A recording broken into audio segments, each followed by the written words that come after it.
gaining. Then again I'm losing. Sometimes I'm rising. Yes, sir. Then again I'm falling. Sometimes I'm gaining. Then again I'm losing. Sometimes I'm rising. Yes, sir. Then again I'm falling. Let Jesus work it out. Please, your Father would work it out. Oh, let God work it out. Please, your Father would work it out. Oh, let God work it out. Please, your Father would work it out. Oh, let God work it out. Oh, work it out. You work it out for Mother Teresa.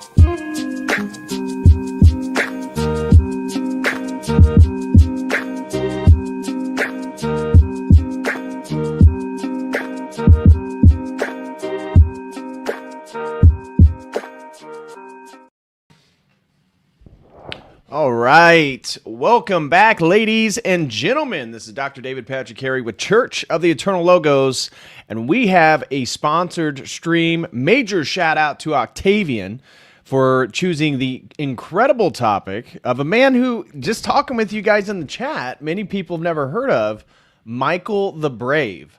We're going to be talking about one of the national heroes of Romania and a man that certainly defied the odds. He defeated, we're going to be talking about the Battle of Calugareni, in which he defeats 100,000 Ottoman soldiers. We're talking about janissaries, professional military, an empire that has 20 to 50 million people with 15,000 soldiers. 15,000 soldiers defeated the Ottomans in battle at the Battle of Calugareni in the end of the 16th century. So we're going to be talking about the incredible life and legacy of Michael the Brave.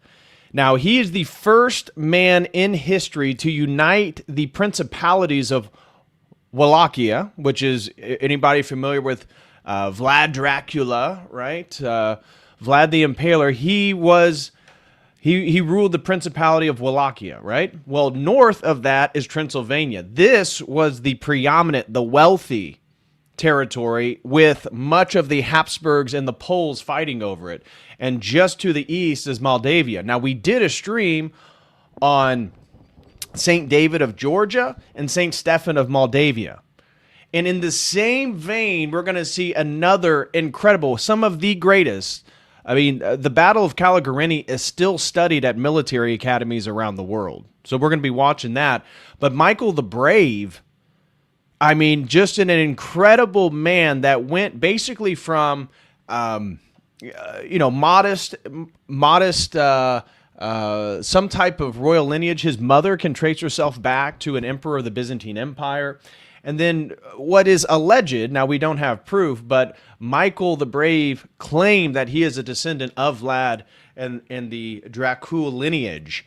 And some claim that he did this for political, pragmatic reasons because the Romanian people, the people of Wallachia, were so immersed into their own identity that, and again, they're being oppressed by the Ottomans. So they're under Muslim rule, that they wanted somebody part of this sort of heritage, and it was almost essential. So we don't know, but it's possible he comes from both these branches. Dracula, Vlad, on his father's side, and he has Byzantine imperial lineage on his mother's side. Well, he ends up becoming one of the wealthiest men in the area by owning land and becoming basically a merchant and a tax collector. Well, he becomes incredibly successful, wealthy, and then ends up overthrowing the voivode at the current time of Wallachia by the help of the Ottomans. And we're going to get into all this. He convinces the Ottomans, guys, to give him 200,000, what was it, florins? I forget what the currency was. 200,000 of the currency that they were using at the end of the 1600s. A significant amount of money. He builds a military, goes and pays off the boyars, which is like the aristocratic elites of what we consider Romania today, of Wallachia, gets them on his side, and then takes over and gets the Sultan of the Ottoman Empire to officially declare him the Prince of Wallachia. And then immediately after doing that, he tells the Ottomans that I am not paying my debts. He refuses to pay the jizya. So he basically uses the Ottomans, convinces them to invest 200,000 of, I forget the currency. Again, it was a significant amount. He was able to put together a small military, go back to Wallachia, take power, tell the Ottomans, screw off.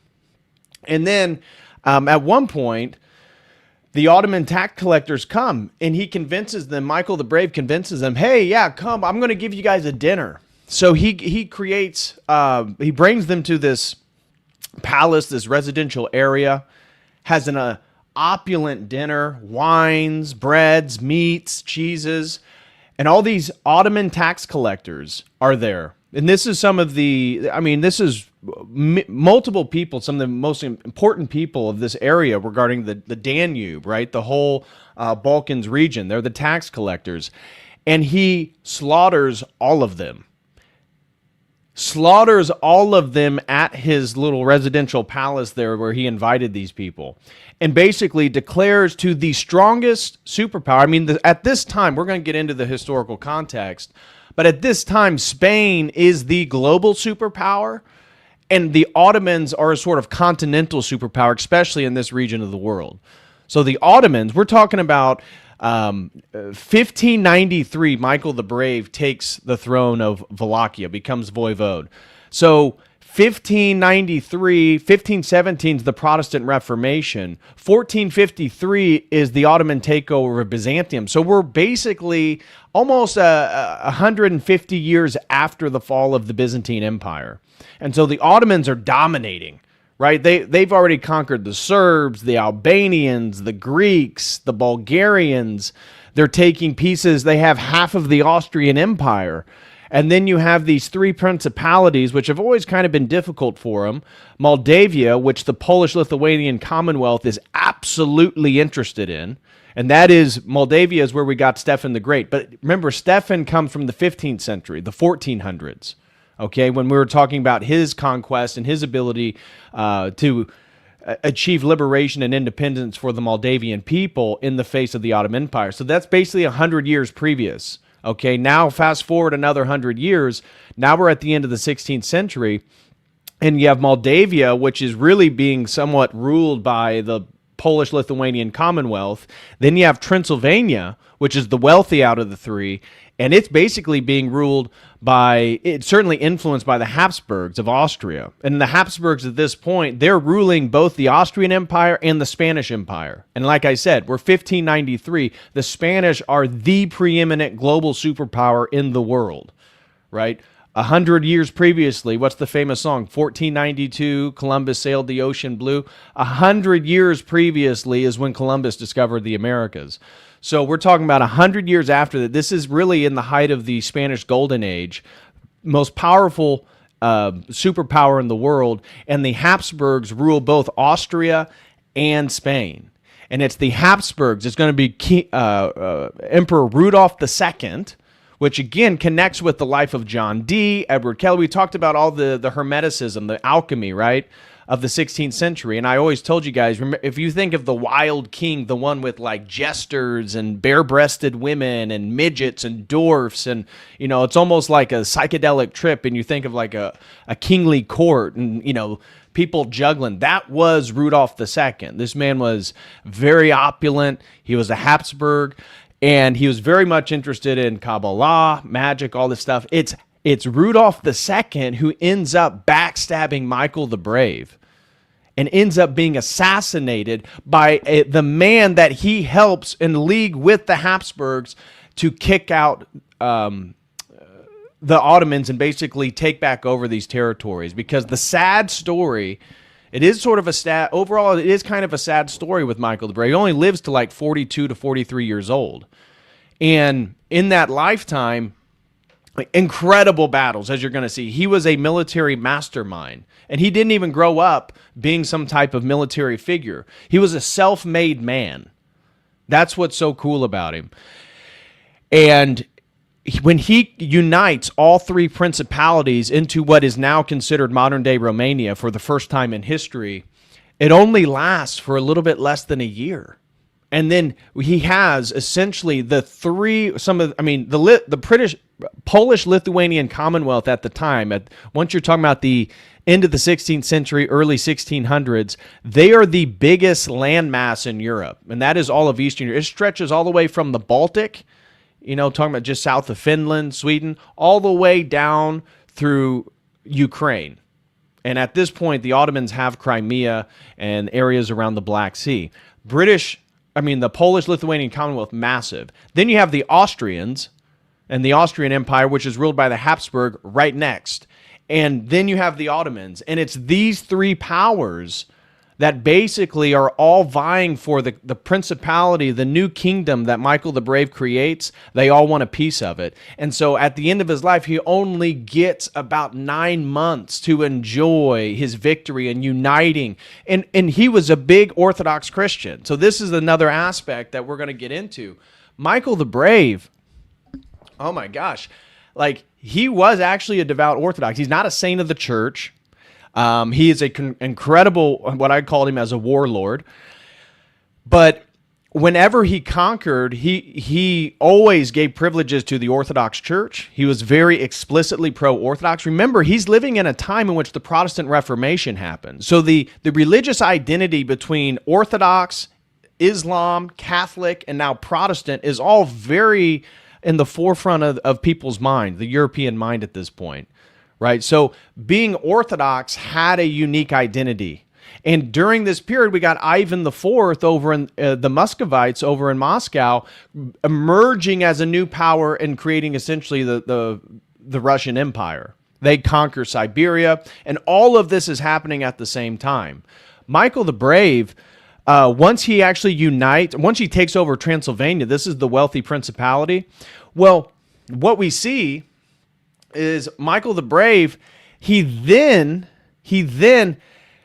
essentially liberates the Orthodox Christians. What the Austrians had been doing is sending wealthy elite Protestants, German Protestants, into Transylvania to own property and land, and they basically excluded the peasantry, the poor Orthodox Christians, the actual Romanian people from participating in politics. As soon as Michael the Brave takes back over Transylvania, he not only restores the powers of the church, he actually expands them. In Wallachia, he says that the church now is the sole authority over the people.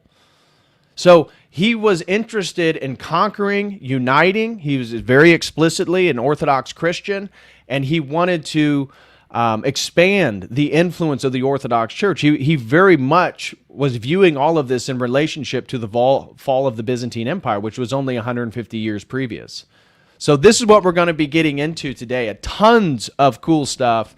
This is a fantastic historical guy. But first thing I got to say is a special thank you to Nathan Slippery. Nathan Nathan Slippy just sent in $100 over on YouTube. Thank you so much, brother. I really appreciate it. He says, thank you for the stream on St. David the 4th. Sorry I couldn't be there live. I love the fact that he consolidated power and eliminated the influence of the nobles.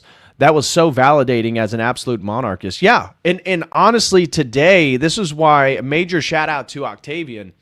Today's conversation about Michael the Brave is very much in line with the work of St. David, the builder of Georgia, the 4th, who Nathan's referring to, a ruler. Now, again, he's not a saint, okay? So Michael the Brave is not a saint, but he is in the same line of Orthodox Christian warriors. And explicitly Orthodox, right? Not someone who sort of gives lip service or no, he is explicitly Orthodox. And there's multiple stories that I was able to find. We're not going to go over them today, but I was just curious in his relationship to Orthodoxy, and I have a section in the study guide for today's stream. And he would attend liturgies before battles. He would offer patronage, build monasteries. If the Ottomans tore down religious institutes, he would help rebuild them. So gave monetary assistance to the church, gave higher social status to Orthodox priests, all that type of stuff. And the other gentleman who's probably even closer in similarity to Michael than St. David is St. Stephen of Moldavia, right? St. Stephen the Great, as I said, is basically just 100 years before, and we looked at his life and his incredible battles, right? And really, the two battles, because we're going to get into the Battle of Calugareni, 15,000 soldiers under Michael the Brave defeat 100,000 soldiers of the Ottoman Empire, which was considered a juggernaut, against Sinan Pasha. Sinan Pasha is undefeated in battle. I forget what is the term that the Ottomans, Sinan Pasha. There's a term that they gave individuals of the, what was it, Grand Vizier. He was Vizier. That's what it was. Sinan Pasha was a Grand Vizier, meaning he was kind of in charge of the entire military of the Ottoman Empire. The Ottoman Empire stretched all the way from Romania down through Egypt. And he defeats them 100,000 in battle. Now, comparing that, the only other two battles that can compare to are, guess what? The Battle of Dagori, which we went over with St. David, where St. David uses 50,000 Georgians and defeats anywhere between 100 to 200,000 Seljuk Turks. Now, I believe one of the more conservative, now that's kind of considered legend, more conservative numbers were like 18,000 when we were looking at some of the secular historians in that video, but still a massive outnumbering. Not as big as Michael the Brave, but then the other one, the Battle of Vaslui, which was Stephen the Great's great battle, that was generally believed to be somewhere around 40,000 Moldavians versus 100,000 Ottomans. So those are two of the biggest upsets three of the biggest upsets in Christian warrior history are Orthodox Christians. So that's something to hang our hat on as Orthodox Christian guys, is to realize that. But Nathan, thank you so much, brother, for the generous super chat. I really appreciate that. And we're going to be doing some grifting today, guys. So we got a goal of 20 super chats today. It's all for the grift. It's all for the grift. So throughout the stream, if you appreciate this type of research and this type of content, it's not going to be for everyone. We're going to be very historical. We're focused on battles. We're focused on a historical figure that I think is incredibly important and influential.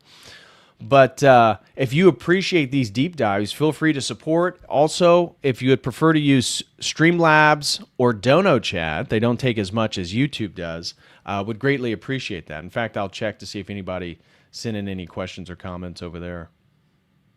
So smash that like, guys. Paul Toma throws in 25 RON. says, came a little late. Don't know if you mentioned, but John Smith, the founder of Jamestown, fought under Michael the Brave's army as a mercenary. I did not know that. I did not know that. So, Paul, thank you for letting me know. I did not know that. That is really interesting. John Smith, the founder of Jamestown, fought under Michael the Brave. That's incredible. I was not aware of that. If anybody has any more bits of information like that, please share. That's incredible. An anonymous sent in $5 over on Streamlabs. It says, yo, what's the Alp discount code? Would you be open to doing a breakdown of Candace's The Bride of Charlie to see what is true and not true? My wife watches her a lot, and I can see some truth, but I think she grifts. Yeah, Candace has kind of been out there for a while. I don't know. That'd take a lot of research. I'm not a huge Candace fan. You know, sitting for a day doing research on Michael the Brave, I find so much more exhilarating and exciting and worthwhile than going over, let's say, Candace's recent stuff. So I'll think about it. But Anonymous, thank you very much for the $5. Do appreciate it.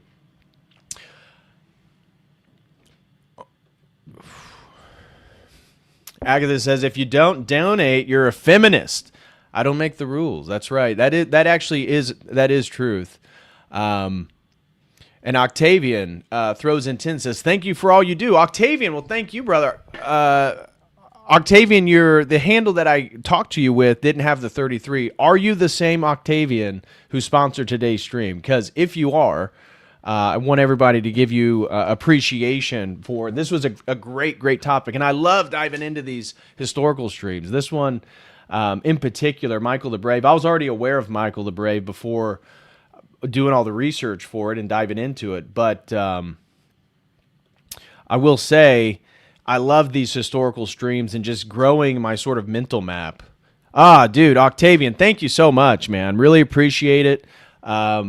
You know, this was a great topic. So I hope you stick around. I hope you enjoy it. Most of what we're going to... So let me tell you what the plan for today's stream is. What I plan on doing is this. I kind of have 5 things, little highlights of why we as men can find inspiration for Michael the Brave. Then what I was going to do is go straight into a video. So there's this massive video that goes over the battles of Michael the Brave. And there's about 4 major ones. And I was going to then watch the Battle of Calugareni. It's, as I said, 15,000 to 100,000 Ottomans. And then we'll get into the document, and we'll do section by section. So we'll watch a video of his battles and what he does. Then I'll explain more about his life. The sections in my study guide include an overview of Michael the Brave and his importance, the historical context in which he was existing in. Remember, this is 1593, he becomes voivode. 1593, Spanish superpower. Queen Elizabeth I ruling in England. Habsburg on the throne in Austria. Polish-Lithuanian Commonwealth, largest landmass in Europe. Ottomans, a military juggernaut. So, and then you have the Safavid, the Shia Muslims ruling Persia at the time. So you have the Safavids in Persia, the Ottomans in Anatolia, the Balkans, and all this is happening at the same time. So it's an incredibly interesting historical period. And really, some historians labeled Michael the Brave, I saw, as the last medieval warrior prince. So, because really, after Michael the Brave, once you start getting in the 17th century, the 1600s, you're entering into the scientific revolution and the modern period. Right around the corner is the Enlightenment. So basically, from the 1600s to the 1800s, this is the whole scientific revolution and the Enlightenment. Then we get into the Industrial Revolution. So many historians label Michael the Brave as the last great Christian warrior prince of the medieval period. This is late medieval. Some people... Again, technically this is the Renaissance period, but they're not having a Renaissance in the Balkans, right? That's kind of relegated to Western Europe. So it's fair to say this is the late medieval period that we're going to be addressing. So that's kind of the straightforward plan for today. Pablo throws in $20. Thank you so much, Pablo. Really appreciate you, my man. God bless you. Okay, so let me begin by telling you a few things of Bitter Klinger throws in 10, says, ain't no damn feminist. Here's my dono. Remember, chat, supposed to up the generosity in the Lenten season. That's right, guys. You got to tithe. This is Church of the Eternal Logos. Send in your tithe. Almsgiving is a sacrament, man, or it's a offering in which through your Lenten journey you can attain grace and grow closer to God. Now, obviously, I'm kidding, not the YouTube channel. Real Lenten, do donate to your actual parish, though. I almost feel bad even joking about that. Do, during the Lenten season, try to tithe and donate to your church, though. But I would greatly appreciate the support for anybody who likes the content here. I'd say this is a good place as any to put that into practice. Well, thank you so much, Bitter Klinger. Do appreciate it, my man. Okay, Here I want to give you five reasons why I think Michael the Brave is inspirational to men in 2026 and why you should know about him. And I'm going to do this fairly quickly. We're not going to spend tons of time, and we're going to get straight into his life and the battles. But Michael the Brave is symbolic of courage in the face of overwhelming odds. As we already talked about, the Battle of Calugareni is 15,000 versus 100,000.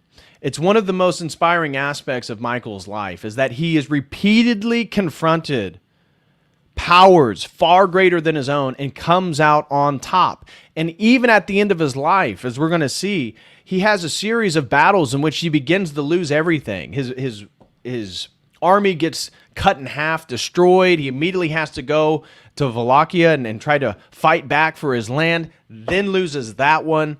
It looks like it's all hope is lost. And then he's able to partner with the Habsburgs, partner with Giorgio Basta, and retake the territory. And it looks like Michael's getting ready to ascend back to the throne of Transylvania and reunite his three principalities that he only had for 9 months. And what happens? The Habsburgs decide that they'd rather have him dead than have him compete for territory, Transylvania, which they would like to control.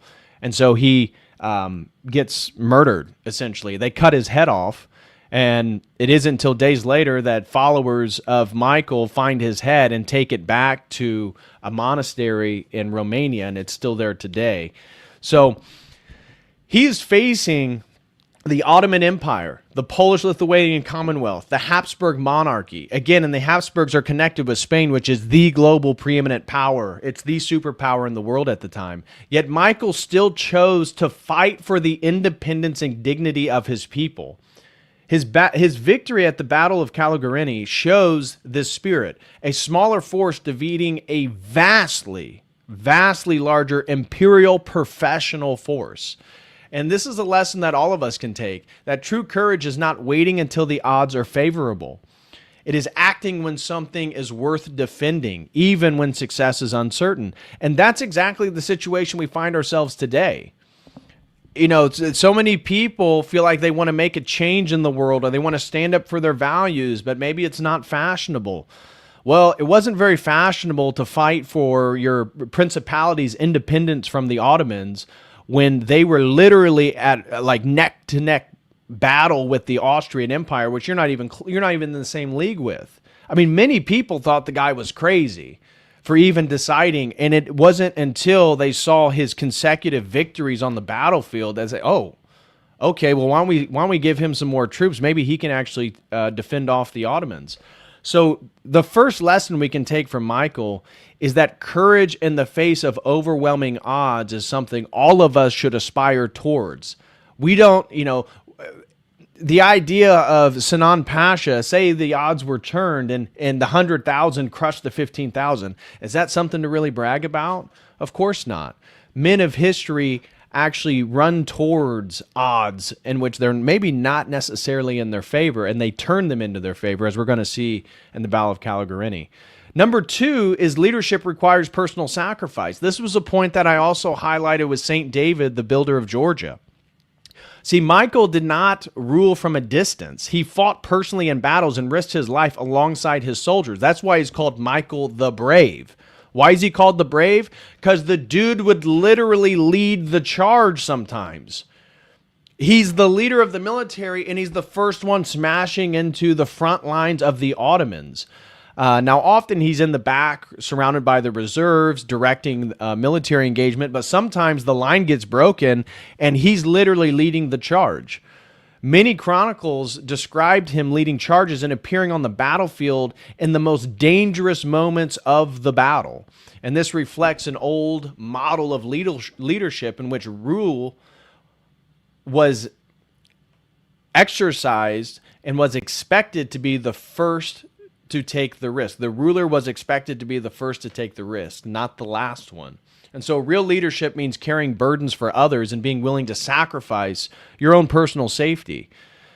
Now, number 3 is faith and identity matter. You see, just like St. David, Michael the Brave was not a secularist, right? He believed in the double-headed eagle. He believed in the symphonia of church and state. His rule occurred in a region where Orthodox Christians were often politically marginalized, especially in Transylvania, as I said, where they were bringing in wealthy Protestants to basically rule over the indigenous Orthodox population. He supported monasteries, strengthened the position of the Orthodox Church, and even expanded their powers. For many people under his rule, this meant that their religious identity and traditions received political protection for the first time. Because when the Ottomans came, Orthodox Christian was not receiving political protection. They would convert all Orthodox churches into mosques. And so a takeaway for us today is that faith and spiritual identity should not be separated from public life. This is why secularism is such an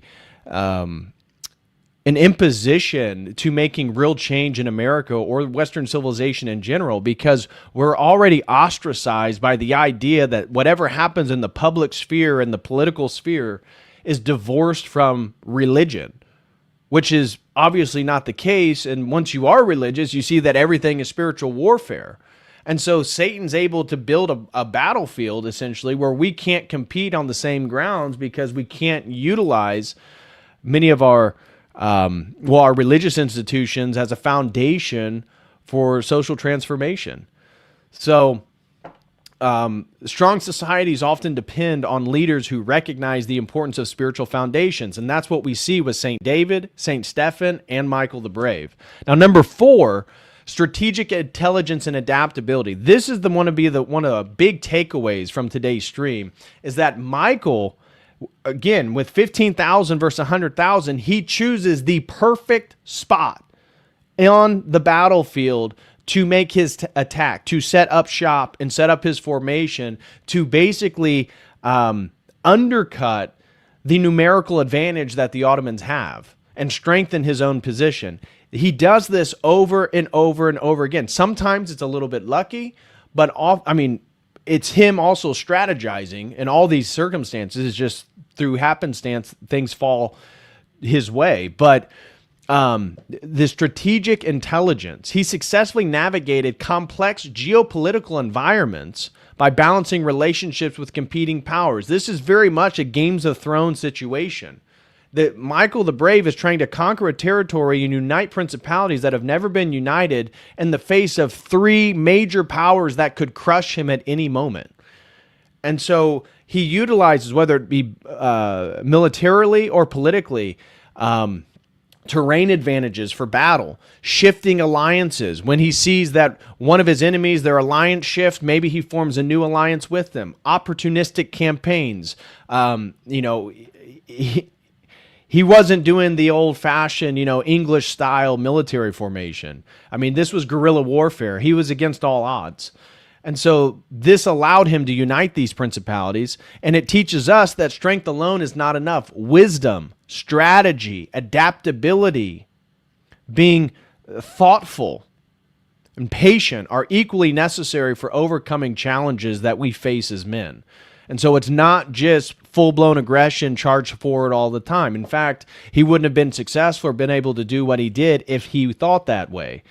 So being strategic in the way we maneuver in the world, I think, is a lesson we can take. And the last one, number 5, is leaving a legacy greater than one's own lifetime. You see, Michael only lived 42 to 43 years old. And he only united the principalities for about 9 months. But the fact that his life was dedicated to that purpose set the standard for the future of what becomes the country of Romania as a unified tripartite principality into one nation. And so he ruled the United Romanian Principalities for less than a year before his assassination in 1601. Yet the symbolic impact of that achievement has lasted centuries. This is why he is a preeminent national hero for Romania. Later generations saw him as a symbol of unity and resistance, and it shows the true significance of a life not measured by immediate success, but by the long-term influence of one's actions. And we can take away from this is that the goal is not merely personal success, but building something that will benefit future generations. That is the goal of every man. And that's another takeaway we can have from Michael the Brave. So smash that like, guys. With that being said, we're going to get straight into the first battle here. The first battle is the Battle of Calugareni. And it should inspire. I told you guys I'm like a history buff, but 15,000 versus 100,000 and coming out on top. It's just incredible. It gets my blood, my juices flowing for sure. Mr. Fist throws in $20. Thank you so much, brother. He says a jihad on YouTube for hiding this stream from me for 23 minutes. Yeah, guys, make sure you hit the subscribe button and click the bell, even though people that click the bell never get notifications for some reason, but just try. The juices, Arthur. Yes, the juices. JFu101 throws in 5, says, I truly appreciate the focus on Orthodox warriors. Blessed Lent. Well, thank you very much, JFu. I love diving into the life of various Orthodox warriors. You know, there's Skanderberg. He was Catholic, but there's Skanderberg. It's another similar story, but for the Albanian people. But I would say, you know, you're hard pressed to find three better. Well, let's include four better Christian warriors in Saint Constantine, which we've done, Saint David, which we've done, Saint Stephen the Great, which we've done, and now Michael the Brave. Now, obviously, there's Vlad. We haven't done a stream on Vlad the Impaler yet. Vlad Dracula. But we could do that in the future.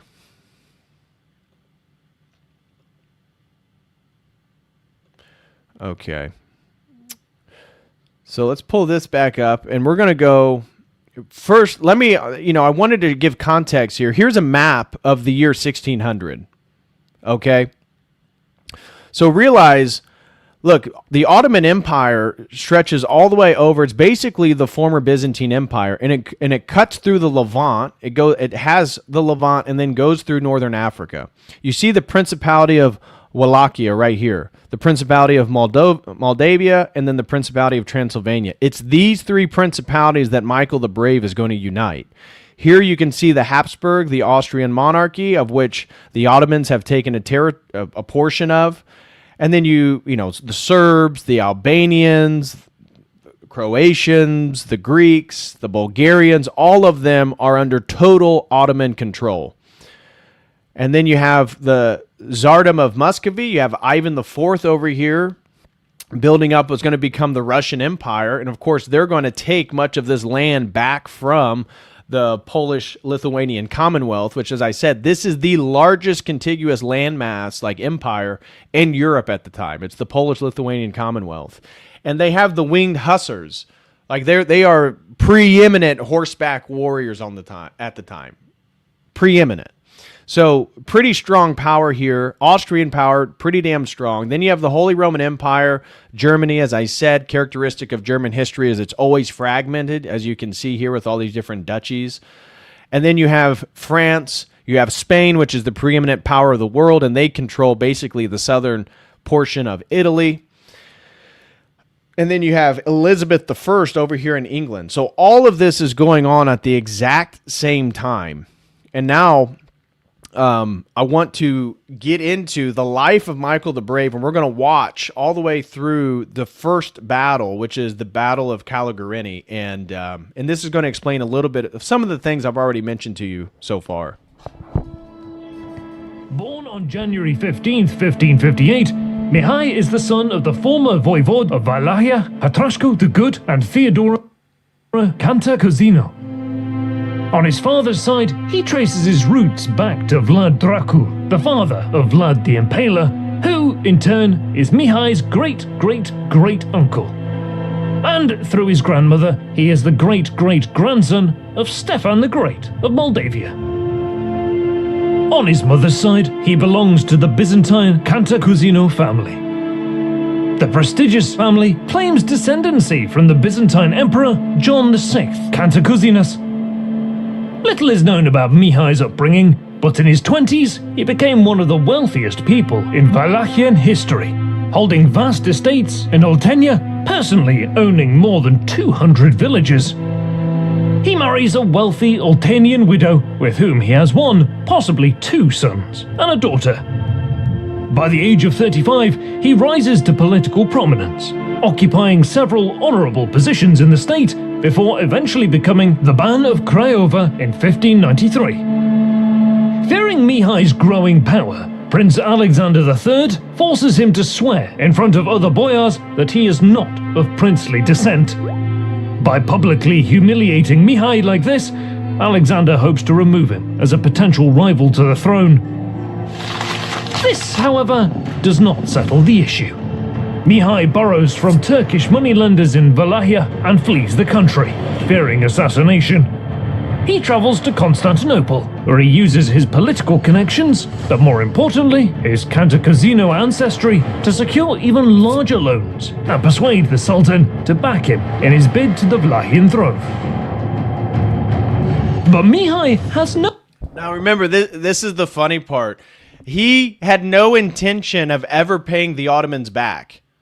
So imagine that. He wants to take the throne of Wallachia, and he goes and appeals to the Sultan of the Ottoman Empire, convinces them to give him 200,000, again, I forget what the currency was, they just mentioned forints, which is a significant amount of money, and he has no intention, and he's already personally wealthy. Remember I said he was one of the largest landowners in Wallachia. So he was independently wealthy, gets them to give him 200,000, goes back, pays off the elite who are corrupt boyars, and then takes the throne, and then turns around, as you'll see, and tells the Ottomans, yeah, no more money. Sorry. No intention of paying off his debts. Upon returning, he uses the borrowed money to gain support from the boyars and is elected Prince of Wallachia on October 11, 1593. Confronted with harsh terms imposed by the Ottomans, he makes a clean break with the past. Intent on taking Wallachia in a new direction, he will make a series of controversial decisions, for which he will be remembered as a heroic leader by some and as a treacherous tyrant by others. He replaces high-ranking officials with loyal supporters, mainly from his power base in Oltenia. And, after nearly 70 years of princes and boyars who were compliant towards the Ottomans, Mihai's Wallachia will fight for its independence. The Holy League promises to support the Wallachian revolt, knowing that it could open a second front against the Ottomans. So, with his position at home consolidated and the alliances in place, Mihai decides it's time to act. Pretending he wishes to settle financial debts, So this is the massacre I was telling you about. He convinces the Ottomans that, you know what? I am going to pay my debts. Why don't all the tax collectors come? I'm going to give you guys a nice dinner as a token of offering that let's just resolve all these debts. And then murders all of them. Just massacres the Ottoman tax collectors in the region, which means there's nobody there to actually collect taxes anymore. And this is a huge insult to the Ottomans. And as you'll see, he knows that as soon as he does this, this is saying game on to the Ottomans, which is the superpower at the time. So he knows they're going to come to try to crush him.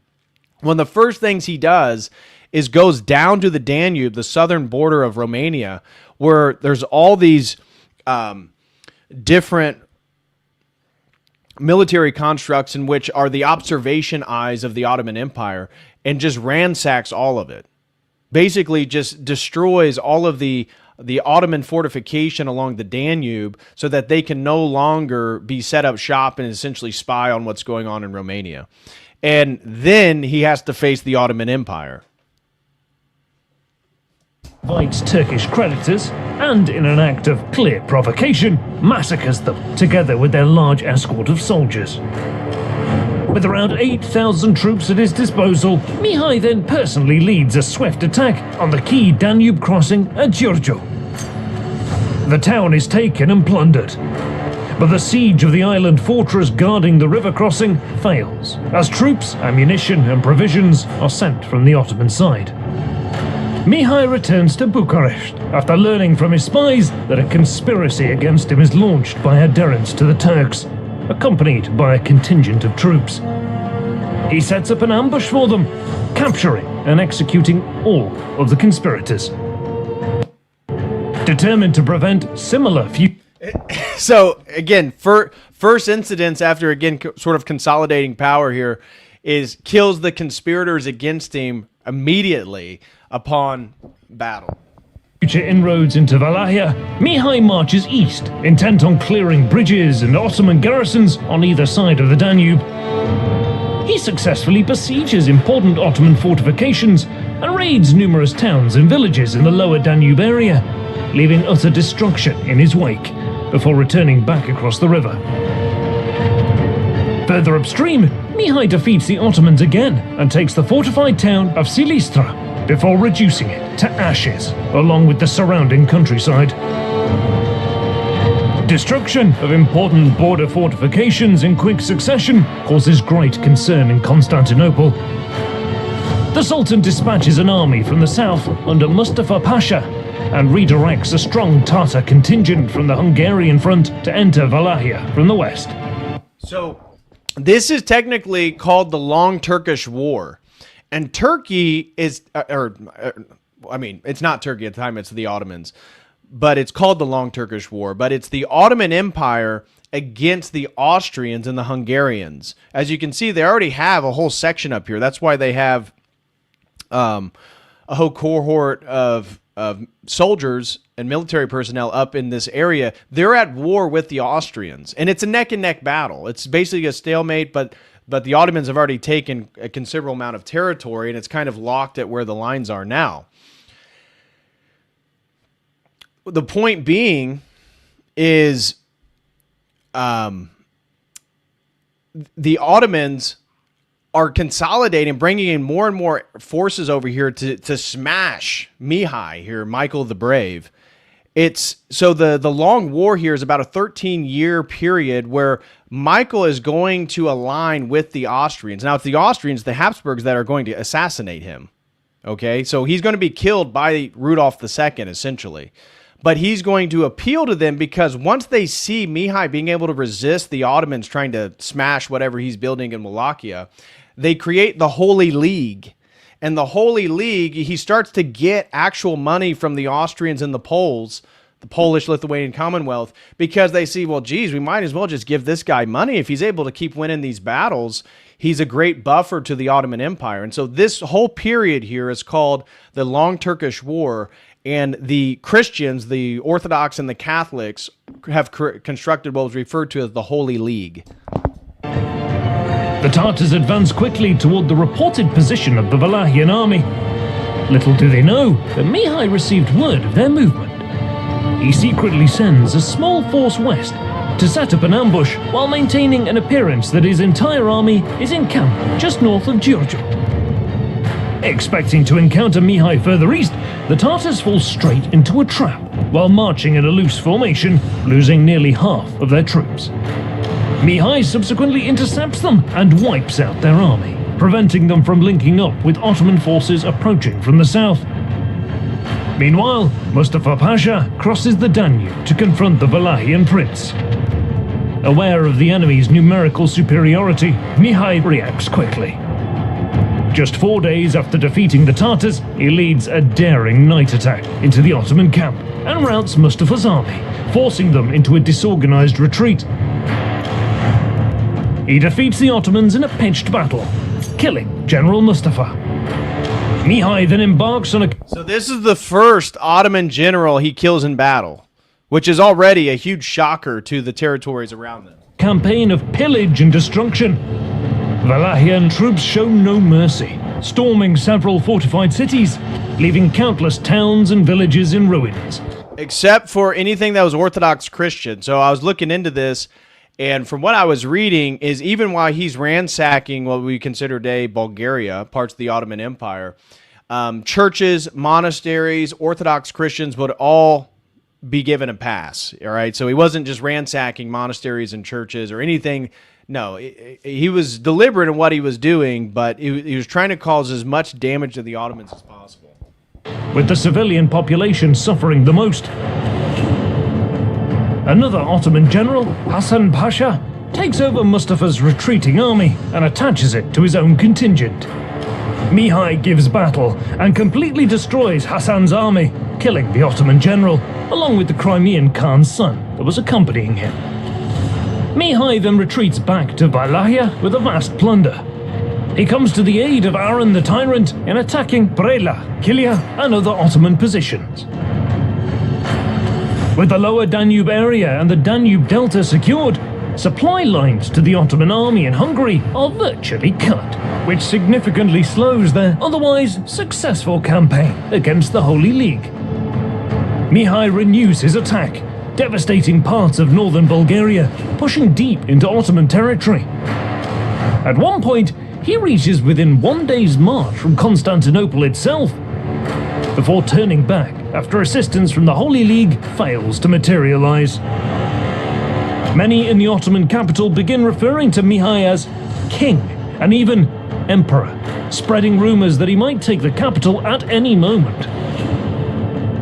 In order to tackle possible dissent, Ottoman authorities in Constantinople respond by expelling any non-Muslims who lived in the city for less than 5 years. Mihai's fame spreads across the continent.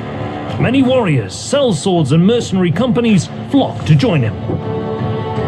Ottoman scholar Selanik Mustafa writes of the Great Destruction. All of our Sanjaks are captured. We are ruined. Sanjaks are kind of the sort of governor figures of the Ottoman Empire. So it's kind of the governors that are going around controlling the empire and all these different vast territories. He's saying they're all killed or captured, and they have no way to actually control this area of their empire anymore. The urgency of the situation is such that Sinan Pasha himself, the great mastermind behind the successful campaign against the Austrians, is recalled from Hungary to organize a counterattack on Wallachia. But Mihai has reasons to worry. While his campaign was certainly successful, having personally led his troops in battle, he saw firsthand that the Wallachian army is obsolete and in a deplorable state. Aside from contingents of Cossacks and Sekeli mercenaries, Wallachian troops are poorly equipped. There is a general shortage of horses, weapons, carriages, tents, and even food supplies, water and fodder. Furthermore, there is a problem with discipline and basic training among the troops. At night, passwords would be called out loud in the camps. Wallachian troops would view foreign mercenaries with suspicion, sometimes encamping separately and refusing to cooperate with them. Mihai realizes that he needs a professional army of mercenaries if he is to have any chance at stopping the efficient Ottoman war machine. But paying salaries for thousands of mercenaries and equipping them with firearms is extremely expensive. So expensive that the entire state of Wallachia cannot afford it. Nevertheless, Mihai puts his already weak Wallachian economy under stress in order to secure the necessary funding. He imposes much higher taxes on his subjects than the Ottomans did previously. In addition, he introduces a law that ties peasants to their landlords' estates in an attempt to avoid financial instability, thus effectively enforcing servitude upon his people. He takes away the liberties of countless free villages, turning them into dependent communities. Some communities attempt to buy their freedom and, ironically, the constant need for funds to pay for his mercenary army forces Mihai to accept the bribes, thereby invalidating his own laws. Needless to say, the high taxes, oppressive laws, and corruption quickly make him very unpopular. And this would be kind of the main critique to Michael the Brave. But if you're in his position, what are you supposed to do? So he raises taxes. He does make it very difficult for the peasants under his rule. That's just a fact. I couldn't find the exact percentage of how much they were taxed, but they weren't living very well. And at the same time, he needed the funds. He's got to create a military and get such good soldiers because they're going to be totally outnumbered by the Ottomans. And he knows that the Ottomans are coming. Look at this. He's destroyed all their fortifications along the Danube, allowing trade, allowing the Romans or the Romanians to actually utilize the Danube for trade. So the Ottomans are pissed. They're losing money out on the jizya. They're losing money from the tax collectors. They've already had 2 generals killed. And this guy is not willing to work with them. So he knows they're getting ready to send a massive amount of military force to try to smash him. But his rule, so that's my point is, you can get why he had to increase taxes on the population, but he certainly didn't make it. He certainly didn't make it fun or easy for the poor people under him. That's for sure. But Mihai considers these measures necessary. Furthermore, he expands the alliance with Sigismund, effectively becoming his vassal in exchange for substantial military support. The terms imposed by Sigismund are much worse than those Wallachia had with the Ottomans before the war. Mihai's reasoning is that he needs military support now, and he would have agreed to any terms. With his numbers bolstered to around 15,000, Mihai takes up position on the Danube. Across the river, the Ottomans are amassing 100,000 combat and non-combat troops, intent on fully incorporating Wallachia into the empire. So Sinan Pasha at this point, this Ottoman, he's a Grand Vizier, meaning he's in charge of the military. He is undefeated. Undefeated. The guy, I mean, he's leading the Ottomans. He's got 100,000 soldiers with him. He's got the Janissaries. He's got a professional military. They're well paid. They're from all over the Ottoman Empire. And he's going to smash 15,000. Do you think he thought that he was going to lose this battle? Operations to cross the river begin in July, but Mihai's guerrilla tactics delay their advance by a whole month before he is forced to retreat when Ottomans manage to establish a bridgehead.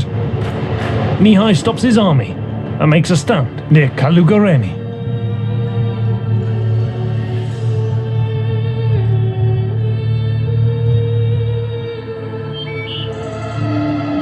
It's early morning. Mihai's camp is in a narrow valley, less than 2 kilometers wide.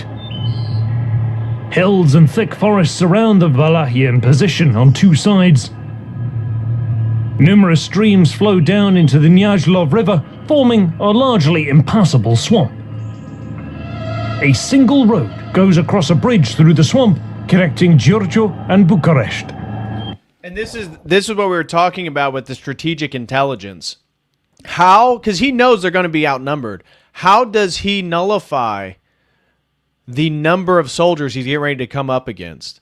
Well, just like the Battle of Thermopylae, when the Spartans again fought the Persians, what did they do? You find a narrow passing, a single spot where they have to go, and that limits the front line that you're going to have to engage with.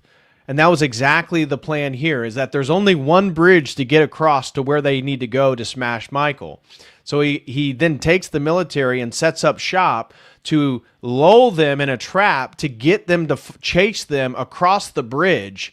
And then once they get across the bridge, some of the soldiers, then they come out and begin the fight.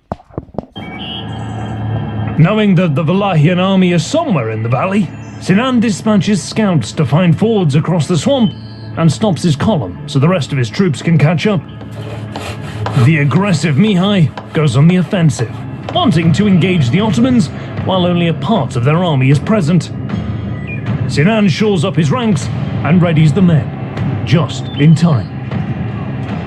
The momentum of the charge initially pushes the Ottoman line back, but Mihai surprisingly begins a fighting retreat towards the bridge soon after. He keeps the Ottomans committed, giving more and more ground, forcing Sinan to send more troops to prevent the vanguard from being separated from the rest of the army. The retreat slows at a choke point near the bridge. Mihai's mercenaries inflict heavy losses on the enemy while they continue to pull back across the river, but the Ottoman vanguard is just as eager to press the advantage. As Sinan himself comes closer to the bridge, the Wallachian army on the other side comes into view. The enemy lured him into an ambush.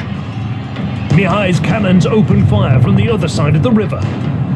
Ottoman troops are forced to march across the field under a constant barrage, while the vanguard's advance grounds to a crawl as they too are being bombarded. Seeing that some of his men are wavering, Sinan personally rallies the troops. With their general urging them forward, the Ottomans push the enemy back. Mihai responds by ordering more troops to descend on the crossing to hold the line. The deafening noise of the fighting drowns out orders from captains on either side. Meanwhile, Sinan's scouts return with good news. The way through the swamp is treacherous, but possible. The Ottoman general seizes the opportunity to envelop the enemy. He sends one contingent south of the bridge and orders another to find a way through the swamp and attack Mihai's right flank. At the bridge, sparring between the two armies continues, as neither side is able to break the stalemate. Mihai receives reports that an Ottoman contingent is attempting an encirclement from the south. Aware that he doesn't have the numbers to fight an open battle, Mihai reforms his left flank. He fires all of his cannons towards the approaching Ottoman cavalry. With a Wallachian line supported by artillery, Sinan's right wing abandons the attack while under heavy bombardment. At the bridge, the fighting also dies down as the exhausted troops disengage to catch their breath. Meanwhile, the Ottoman left wing is unable to find a way through the dense swamp. Around noon, Sinan launches a full-scale offensive, ordering Janissaries to attack the bridge and both flanks to envelop the enemy. Initially, it seems like the fighting near the bridge will be a repeat of the stalemate from earlier in the day, but Sinan orders trees to be cut down and placed over the swampy river around the bridge. Janissaries take advantage of the wider crossing and gain the upper hand. Meanwhile, some of the Ottoman artillery finally catches up. Sinan orders most of the artillery to support his cavalry on the right flank. Another 2 hours of fighting pass. Exhausted, the Wallachian line is on the verge of collapse. Fearing a rout, Mihai orders an organized retreat, abandoning 10 of his cannons to the enemy. The Ottomans soon give up their pursuit, as their troops are just as exhausted after fighting for hours in the midday summer heat. Now imagine this. So they've just been battling. They've been able to resist the Ottoman surprisingly well by focusing on this choke point that they have to cross. Now they've given up. They're already outnumbered, 15,000 to 100,000. They only have so many cannons, and they're giving away 10 of their cannons, and now there's space for the Ottomans to come across the river here. So imagine you're in Michael the Brave's camp here, looking at across the battlefield and seeing this immense military that's lining up against you. The noon wears on, and a thick fog descends on the valley. Sinan proceeds to send troops across the river. Mihai knows he must act. A few hours later, he orders a general attack, realizing that if the entire Ottoman army crosses, he will have no chance of defeating them. He puts his best troops in the front, sends a contingent of mounted scouts through the woods on his left, and places the reserves in the second line, positioning most of them on his right flank, anticipating an Ottoman envelopment from the west. Sinan is at first unable to see the enemy approaching, but news of the attack soon reaches him. Out from the fog come Mihai's first line of mercenaries.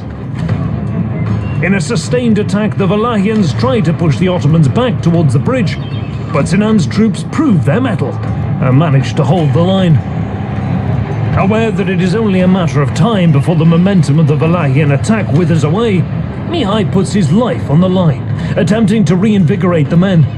He gathers his personal retinue and charges to the forefront of the fighting, throwing himself into the enemy line, cutting down several janissaries in a matter of seconds. This brave act has an immediate impact on the morale of his troops. The Wallachian army pushes forward, as if under a spell. Albert Kirai positions the 2 cannons under his command and fires at the Ottoman soldiers near the bridge. To the east, having weaved their way through the woods they know well, Mihai's scouts finally emerge and charge the enemy's right flank. For the first time, the Ottomans are on the back foot. Seeing that his men are losing heart, Sinan personally rides across the bridge to rally his men. His presence slows the Wallachian advance, but not before Mihai manages to recapture his 10 cannons. A barrage is unleashed on the mass of Ottoman soldiers at almost point-blank range. Meanwhile, Kirai fires his cannons at the Ottoman right flank. Pressed against the janissaries and taking heavy losses, Sinan's cavalry on the right routs, with Mihai's scouts pursuing them across the river. Sinan joins the fighting himself and orders an all-out charge. Ottoman troops rally around their brave general. An intense battle ensues, as neither side is willing to give in. In the melee, Sinan is thrown from his horse into the muddy river. His troops panic, believing that their general perished in battle. Some take flight across the bridge, while others risk wading through the dangerous swamp, desperate to cross the river. Amidst the chaotic fighting, it is some time before Sinan is helped back onto his horse. He reprimands his men for running away, hurling insults at them, demanding that they stand and fight. But it is too late. What little troops remain committed won't be able to check the Wallachian advance. He orders a general retreat. Mihai doesn't give chase, still threatened by the Ottoman left flank. But before the day ends, they too will be routed from the field. The battle lasted for about 16 hours. Wallachian losses are fairly light. Of the 15,000 troops under his command, Mihai lost about 1,000 men, most of whom fell in the final charge. Meanwhile, Sinan wasn't able to bring his full force to bear, and of the 30 to 40,000 troops that participated in the battle, between 10 and 15,000 perished. 4 pashas and 7 sanjak begs fell in battle. Much of the artillery and treasure from the camp were lost to the enemy.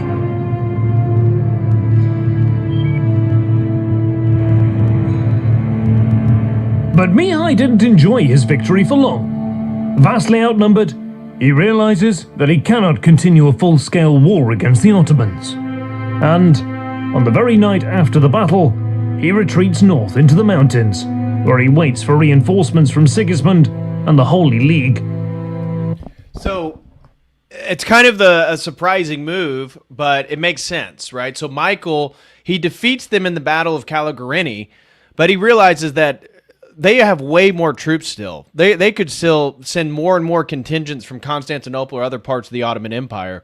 And he knows that if he goes back to Bucharest, they're going to destroy him. Like what the Ottomans are expecting him to do is go back to Bucharest and fortify the city and try to fight a siege war. And the Ottomans know that they're going to win that because they have the numbers, they have the resources, and they can be there as long as they need to. So to avoid getting trapped into a siege war, Michael flees to the Carpathian Mountains, and it's there that he's waiting then to meet up with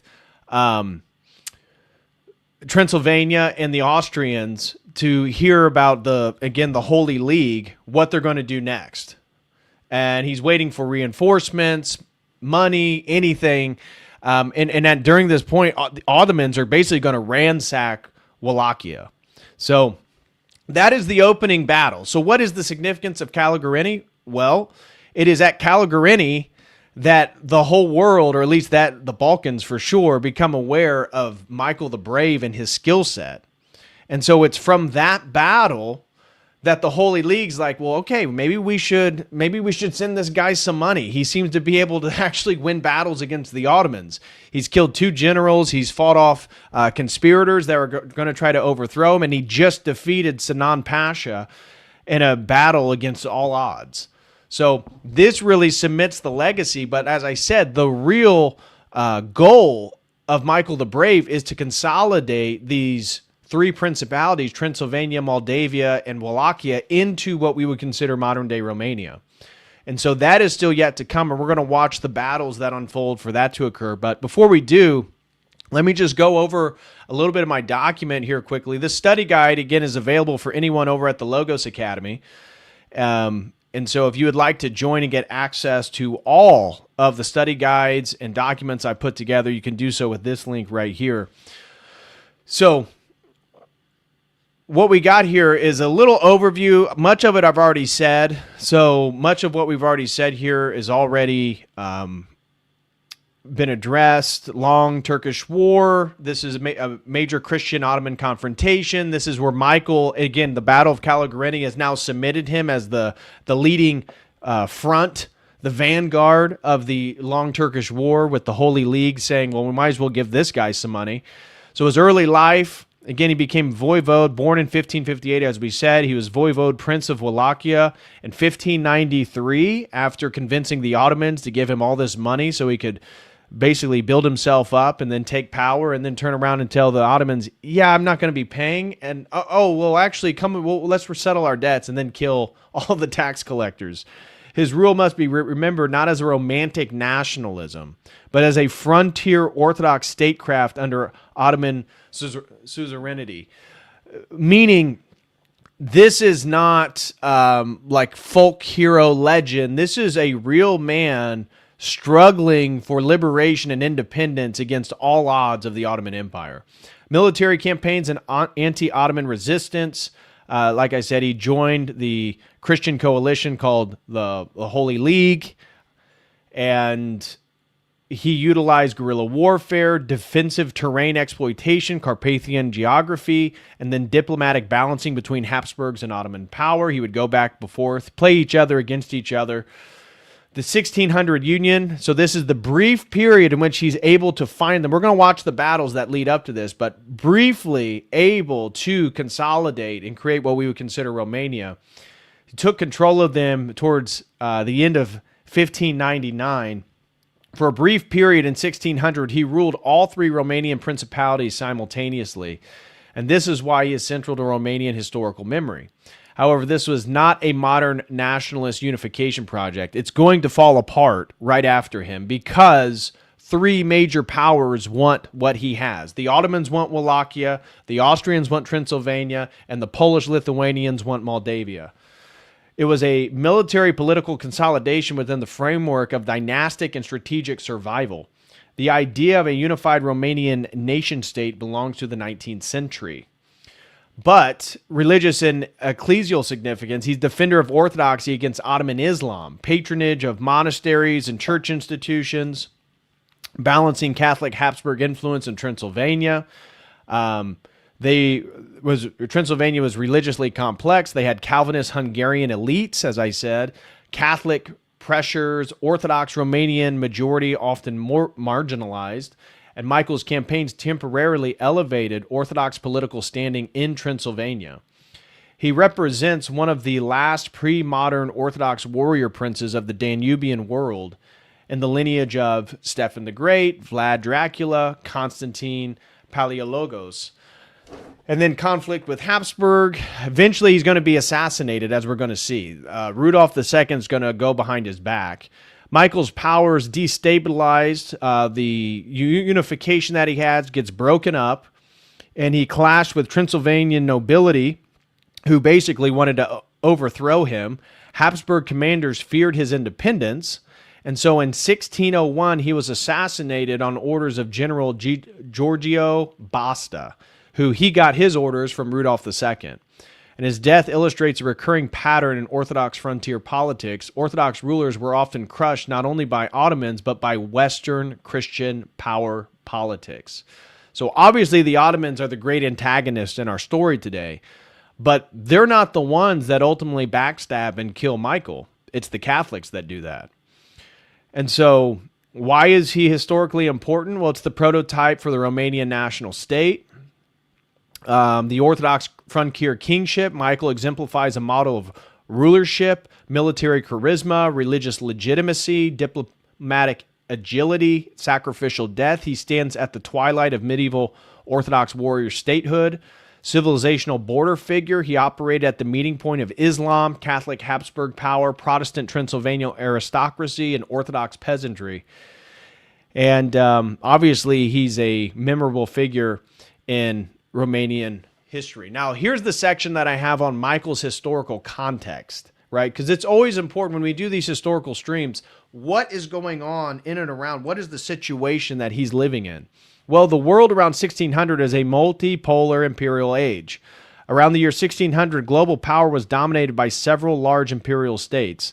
The Ottomans, the Habsburgs, the Polish-Lithuanians, the Spanish, the Ming dynasty in China, and the Safavids in Persia. So for Wallachia, it's a buffer state. As geographically located, it's north of the Danube and south of the Carpathian Mountains, which is exactly what we saw there. This location made it a strategic corridor between empires. However, Wallachia itself was small, population 300,000 to 500,000. Typical military, 10,000, at most 20,000. So it's basically a vassal state of the Ottoman Empire. Now, the Ottoman Empire is 25 to 30 million people. And at the time Michael rose to power, the Ottoman Empire was arguably the most powerful state in the Mediterranean world. It included everything from Greece, Bulgaria, Serbia, Bosnia, Anatolia, Syria, Egypt, Iraq, and much of North Africa. Enormous manpower, professional Janissary corps. These are great warriors, the Janissaries. Powerful cavalry and sophisticated logistics. Just a century earlier, as we said, the conquering of Constantinople, 1453, crushed Hungary in 1526, and besieged Vienna in 1529. The Ottomans dominated the Balkans for over a century before Michael's revolt. Thus, when Michael rebelled, he was challenging the primary military hegemon of southeastern Europe. Habsburg monarchy at the time ruled Austria, Bohemia, Hungary, and large territories in Central Europe. They were also connected dynastically to the Spanish Empire, which I said is the superpower in the world at the time, which made the Habsburg family the most powerful royal house in Europe. However, their position in Eastern Europe was unstable. Hungary was divided, large portions fell under Ottoman control, and Habsburgs controlled only the western section of Hungary. Thus, the Habsburgs were engaged in an ongoing struggle with the Ottomans known as the Long Turkish War, as we talked about. So, regarding the Polish-Lithuanian Commonwealth, this is the northern superpower. To the north stood them, again, one of the largest states in Europe, and it controlled everything from the Baltic Sea down to modern Ukraine and Belarus, population roughly of 8 to 11 million people, powerful cavalry, again, the winged hussars, as I said, enormous agricultural wealth, and major political influence in Moldavia and Transylvania. Polish rulers frequently intervened in the Romanian principalities. They sought to maintain Moldavia as a Polish sphere of influence. Thus, Michael's expansion into Moldavia directly threatened Polish geopolitical interest. Then you have Transylvania. So this is the wealthy of the principalities. And it functioned as a semi-independent principality, nominally under Ottoman suzerainty, and politically dominated by Hungarian nobility. And then religiously it was mixed. Calvinist, Catholic, Lutheran, and Orthodox, all in Transylvania at the time. And then an era of constant warfare, obviously the Long Turkish War. And then why Michael's achievements were so unusual. Michael's political situation was extremely precarious. He was surrounded by powers vastly stronger than his own state, by far. Yet he managed to defeat Ottoman armies in battle, conquer Transylvania, invade Moldavia, briefly unify the Romanian principalities, all requiring opportunistic diplomacy, aggressive military campaigns, and exploiting moments of imperial distraction. So the transitional nature of the period, Michael lived, as I said, at the end of the medieval frontier era. Technically, if you're looking at Western Europe, you'd call this the Renaissance period, or the post, or during, basically the Renaissance period. We're in the late 16th century.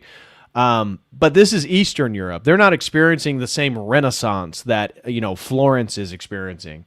So during the 15th century, such rulers as Stephen the Great and Skanderberg all had resisted Ottoman expansion. By the late 1500s, however, imperial states had grown stronger. Smaller frontier principalities were increasingly absorbed.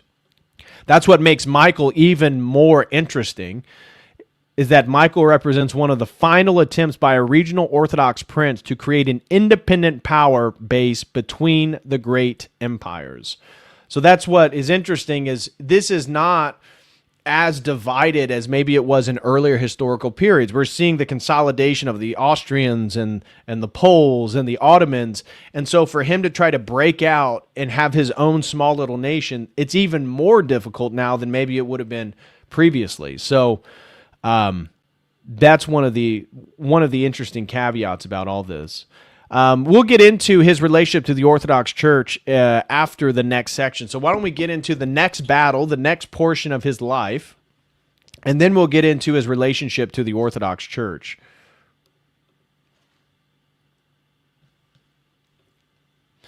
So before we do that, let me catch up on any of the super chats. I saw some people sent some things in. Mr. Fista, my pay piggy, thank you so much, Brody. Really appreciate the super chats. He sent in 1, 2 pay piggies, 3 pay piggies, 4 pay piggies. He says one day Coda will reach a super chat goal. Well, thank you very much, Mr. Fist. I do appreciate it, and I appreciate your contributions. Thank you very much, brother. And Nathaniel throws in 10, says, oink, oink, my bro. That's right. Come on, pay piggies, pay up. We got a little bit of a goal today. Help us reach the goal doing a little thing called grifting. So help me grift. Octavian throws in 5 Codal Cruise super chats. Thank you so much, Octavian. And again, appreciate you, brother, for sponsoring today's stream. This is such a great topic, getting into Michael the Brave. Really appreciate the support, Octavian. God bless you. And Masteric throws in 10, says, hello, DPH, first-time chatter, but long-time viewer. Thank you for all the amazing content you make. Any advice on beating the temptation of not wanting to go to church? Thank you. I guess my advice would be, 1, know that spiritual attacks, and for sometimes that is being lethargic or having apathy towards your spiritual life, is normal during the Lenten season. So you're not unusual. It's not unusual to feel like you're struggling during the Lenten season. That's okay. However, the way you get over not wanting to do something is just forcing yourself to do it. So why don't you just go to church? If you have a temptation of not wanting to go to church, you know what you do is you force yourself to go to church. So go to church. Get there, enjoy the people, be there on time. I promise you it's worth it. Go to church. So you just got to force yourself to do it. If you're not praying like you should be, go pray. You force yourself to do it. I've heard spiritual fathers and priests say, if you don't feel it in your heart, go through the motions. You go do the thing, right? Go do the thing. It's just like when you don't want to go to the gym, but then you end up going, and maybe it's not the best workout, but you always feel better after you did it. You always feel better after you leave church, so go no matter what, whether you feel like it or not. Michael throws in 10, no comment. Thank you very much, Michael Nash. Octavian gifted another 5 Codal Crew memberships. Thank you so much, Octavian. God bless you, bro. And Silvagore throws in 2, says, for the goal. Kyleron Emili throws in for the grift. Thank you very much. Christopher Scott throws in 5 for the grift as well. Thank you very much. Evan, appreciate all you do, Dr. DPH. Thank you very much, Evan. And Silvergore throws in 4 more someday. Well, thank you so much for, what is that? Is that the goal? We reached the goal. Thank you guys so much. We reached the goal already. Really appreciate you guys. God bless you all. God bless you all. I really appreciate all the support, guys. You guys are incredible. I guess that means we have to create a 10 super chat goal at this point.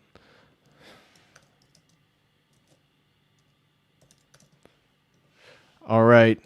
Thank you guys so much for that support. Really appreciate it. Let me just check the dono chat.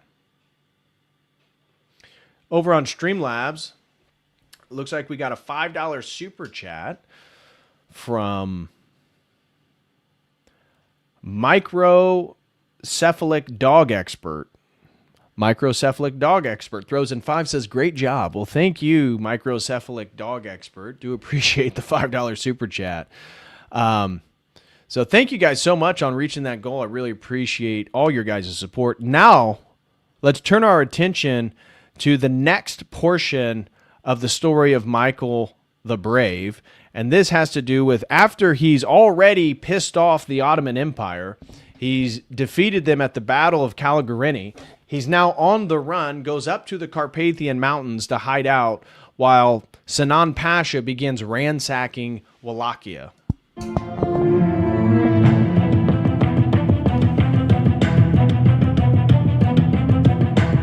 Despite his stunning victory at Calugareni, the outnumbered Mihai retreats north, unable to stop Sinan Pasha's advance.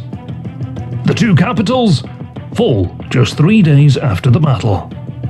Lahia, which had produced so much resistance under Mihai the Brave, looks destined to become an Ottoman province.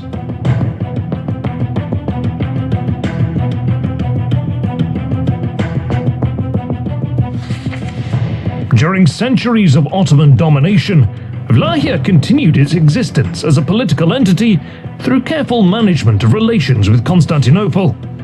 Vlahian nobility usually avoided an overly aggressive stance towards the Ottoman Empire.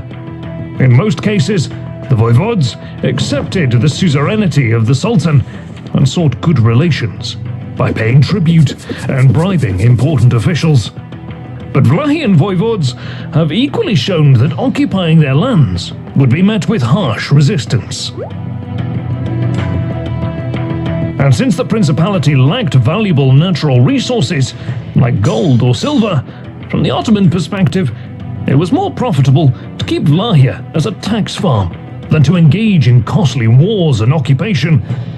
And, if not overtaxed, as was the case in the years before Mihai's revolt, Vlahia was generally peaceful. And for the Vlahian nobility, the pro-Ottoman policies were a legitimate way to maintain their rule and keep the country free from total occupation, even if vassalized and forced to pay high tributes. But over the centuries, some Vlahian voivodes broke these norms and aggressively sought independence for their people. Mihai was one of them. Vlad the Impaler being the other one, obviously. Most notable one. The Vlahian revolt he led caused a significant disruption to Ottoman lines of communication along the Danube for their main theatre of war against the Holy League in Hungary. As a result, Constantinople moved to dismantle and annex Vlahia in order to fully secure the logistically vital Danube line. Unaffected by the tactical defeat at Calugareni, the Ottomans were able to replace their losses and start incorporating Vlahia into the empire.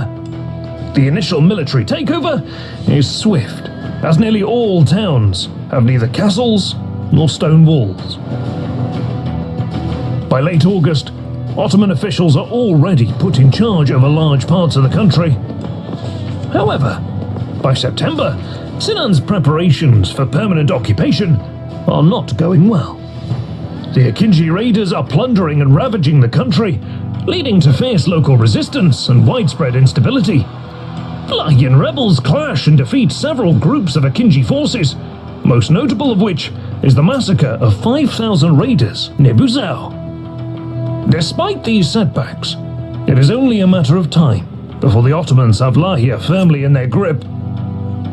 Having retreated to the Bran Pass, Mihai knows that he needs a second victory to inflict enough losses on the Ottomans if he is to discourage further attacks on Vlahia and maybe seek a political compromise.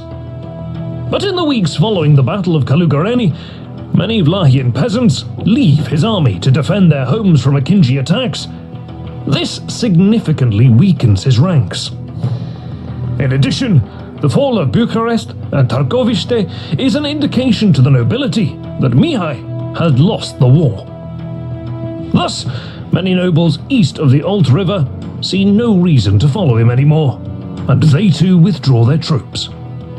However, he still enjoys significant support from the nobility in Oltenia, his power base. To make matters worse, despite being immensely wealthy, bankrolling so many mercenaries depleted his funds, and he finds it increasingly difficult to pay for their services.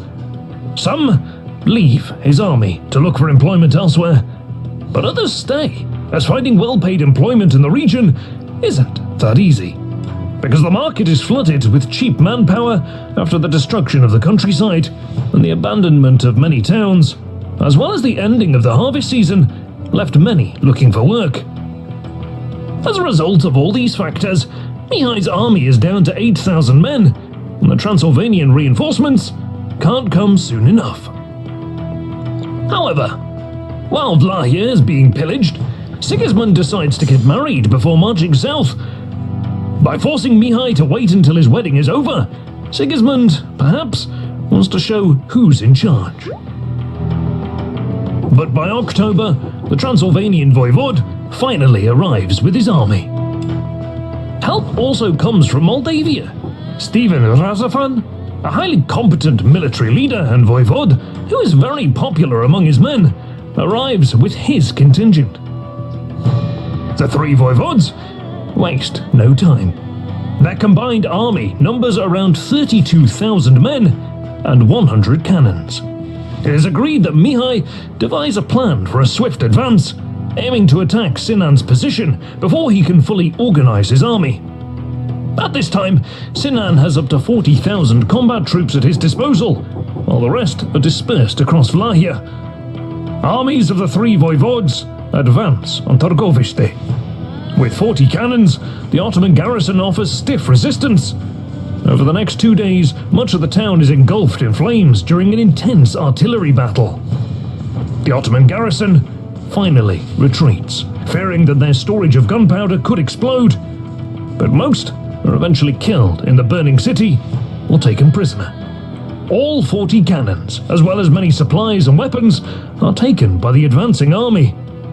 Ottoman soldiers that managed to escape report back to Bucharest.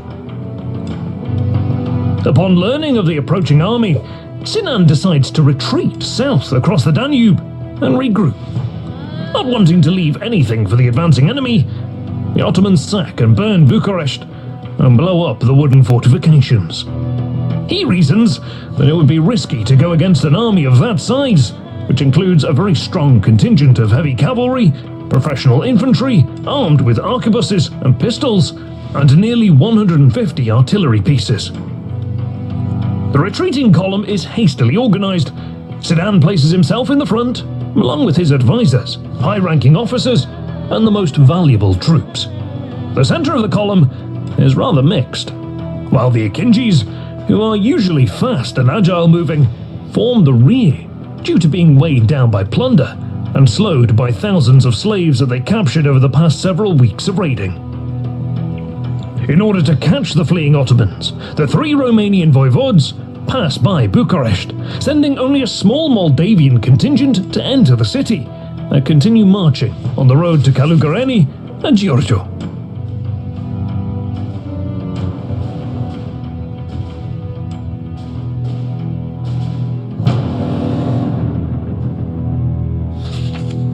The two armies finally... This is where I mean about sometimes he got lucky. Like at the Battle of Calugareni, the fog. Remember when they had to retreat after 6 hours of battle and they all needed to take a break, and so the Romanians pull back, but that allows space for the Ottomans to begin to cross the bridge. And then by a miracle of God, the fog sweeps in, and the Ottomans can no longer see the Romanians, which is a perfect cover for the next engagement of Michael the Brave. So this is another example where they're chasing the Ottomans, and they finally catch up to them right when they're trying to cross the bridge to get out of Romania. They're trying to cross the Danube, the big river, to get back into pure Ottoman territory, right? And Michael and Transylvania and Moldavia, they all arrive right at the point when they're trying to cross the bridge. They sight each other. While the Ottomans are crossing the pontoon bridge over the Danube, the three Romanian voivodes appear to the north of Giurgiu. Even before the rest of the column has arrived, the quick-thinking Mihai is the first to attack. Seeing the Ottomans are focused on crossing the river and haven't formed a consistent battle formation, he seizes the initiative and personally leads the charge, urging his men forward. He doesn't want to give the enemy any time to fully form their battle line. The Ottomans amass their plunder and carts to form a barricade in order to slow down the Wallachian charge. Mihai's contingent goes around and over the obstacles and clashes with the Ottoman centre and right flank. Sinan's troops on the bridge have no room to maneuver their way back into the battle and can only keep moving forwards across the river. Meanwhile, Transylvanian arquebus infantrymen form up in front of the Ottoman left and begin firing at will. Many are immediately cut down in a hail of bullets.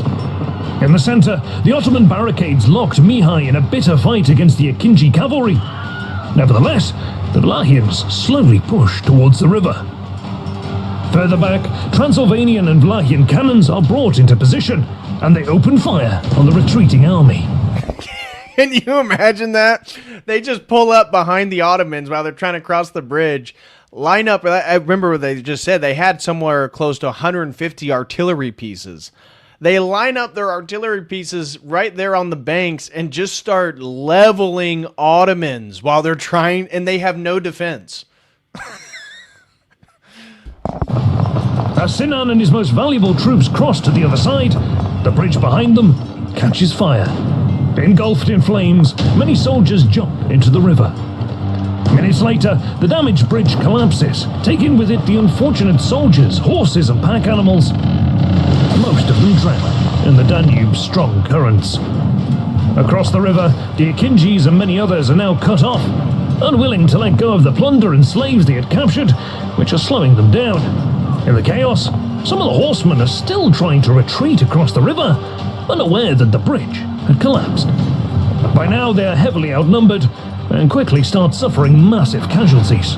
Imagine Sinan Pasha's across the Danube, and all he can do, given that the bridge is broken, is just watch the rest of his military get slaughtered. They can't cross the river. There's nowhere for them to go.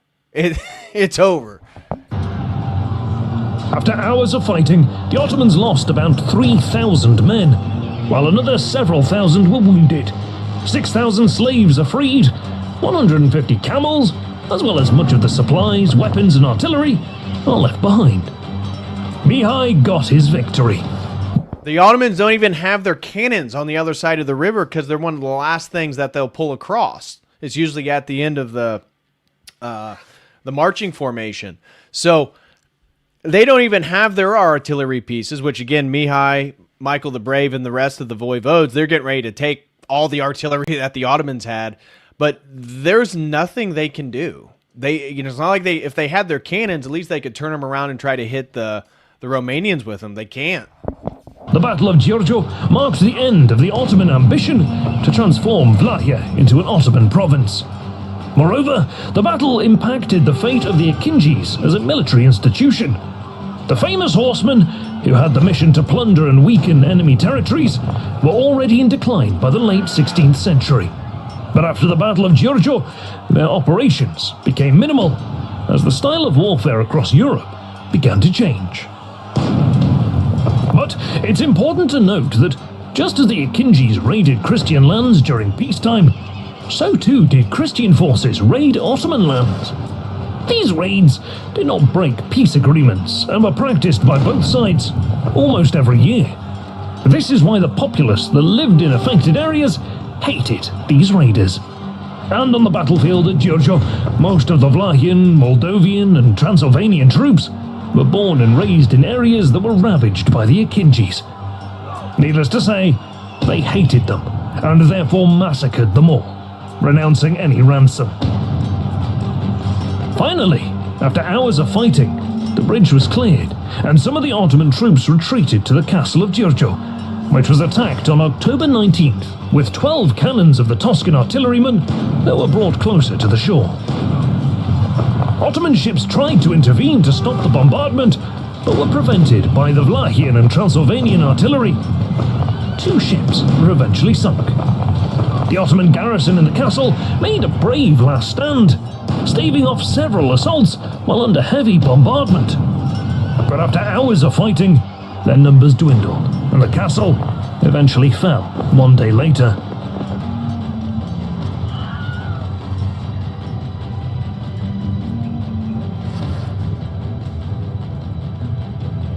After the battle, Sinan began planning a general invasion of Lahia to massacre and displace the population as punishment for their resistance.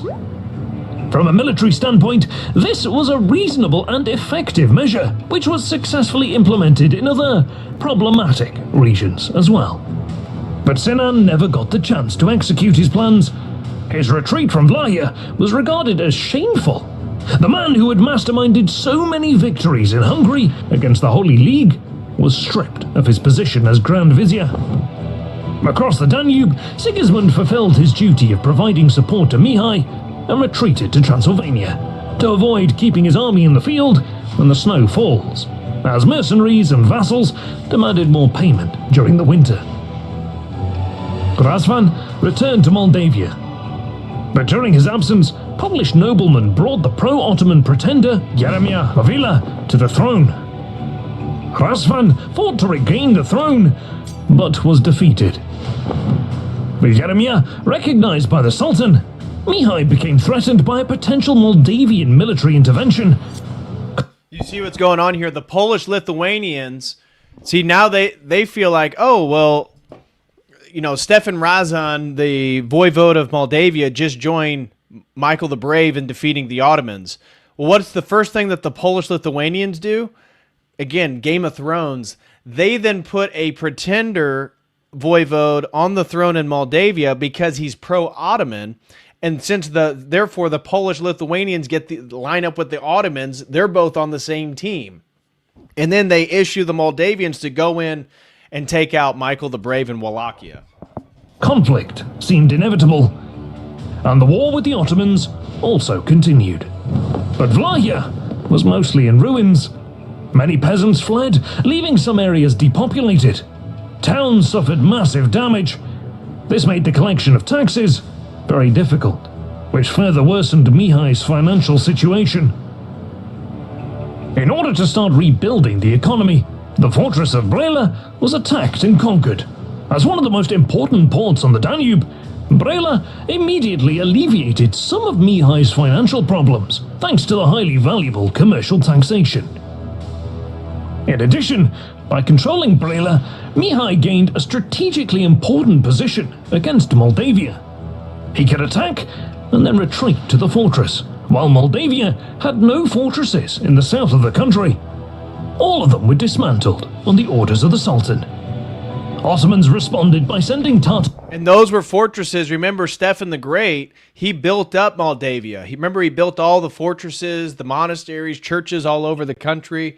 The Ottomans, after Stefan, had all that stuff destroyed, especially in the south, so that Moldavia would not be able to put up a resistance and force the Ottomans to siege all these different fortifications. Raiders into Vlahia to attack Târgoviște. Although they had the element of surprise, the Tatars only had a narrow corridor to go through, and their movement was easy to predict. Mihai intercepted and destroyed their army.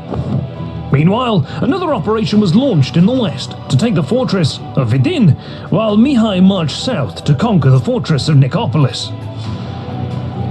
During spring, Mihai had to dismiss many of his mercenaries, as he couldn't pay them due to a lack of taxes and insufficient plunder, and he began relying on Serbian and Bulgarian haiduks to bolster his ranks. Operations across all of northern Bulgaria continued throughout the summer of 1596, causing massive economic damage. Another Tatar army was ordered to pass through Vlahia and join the Ottoman army in Hungary. The Tatars sacked Buzău, Gherghita and Bucharest, but were defeated and chased over the Danube into Dobruja.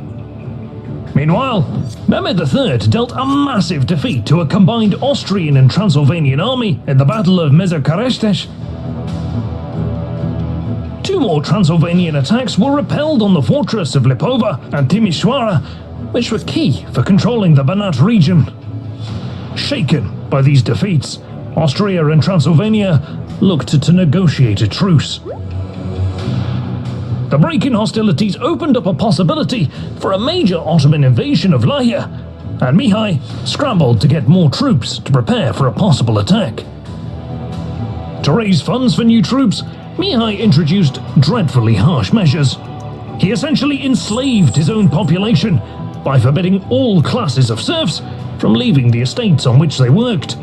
This gave the boyars immense power over the serfs that worked their land, and they imposed taxes higher than ever on the peasants in order to make the high payments to the voivode. These measures may have been a pragmatic way to defend Vlahia, but they squeezed the life out of the country's poorest people.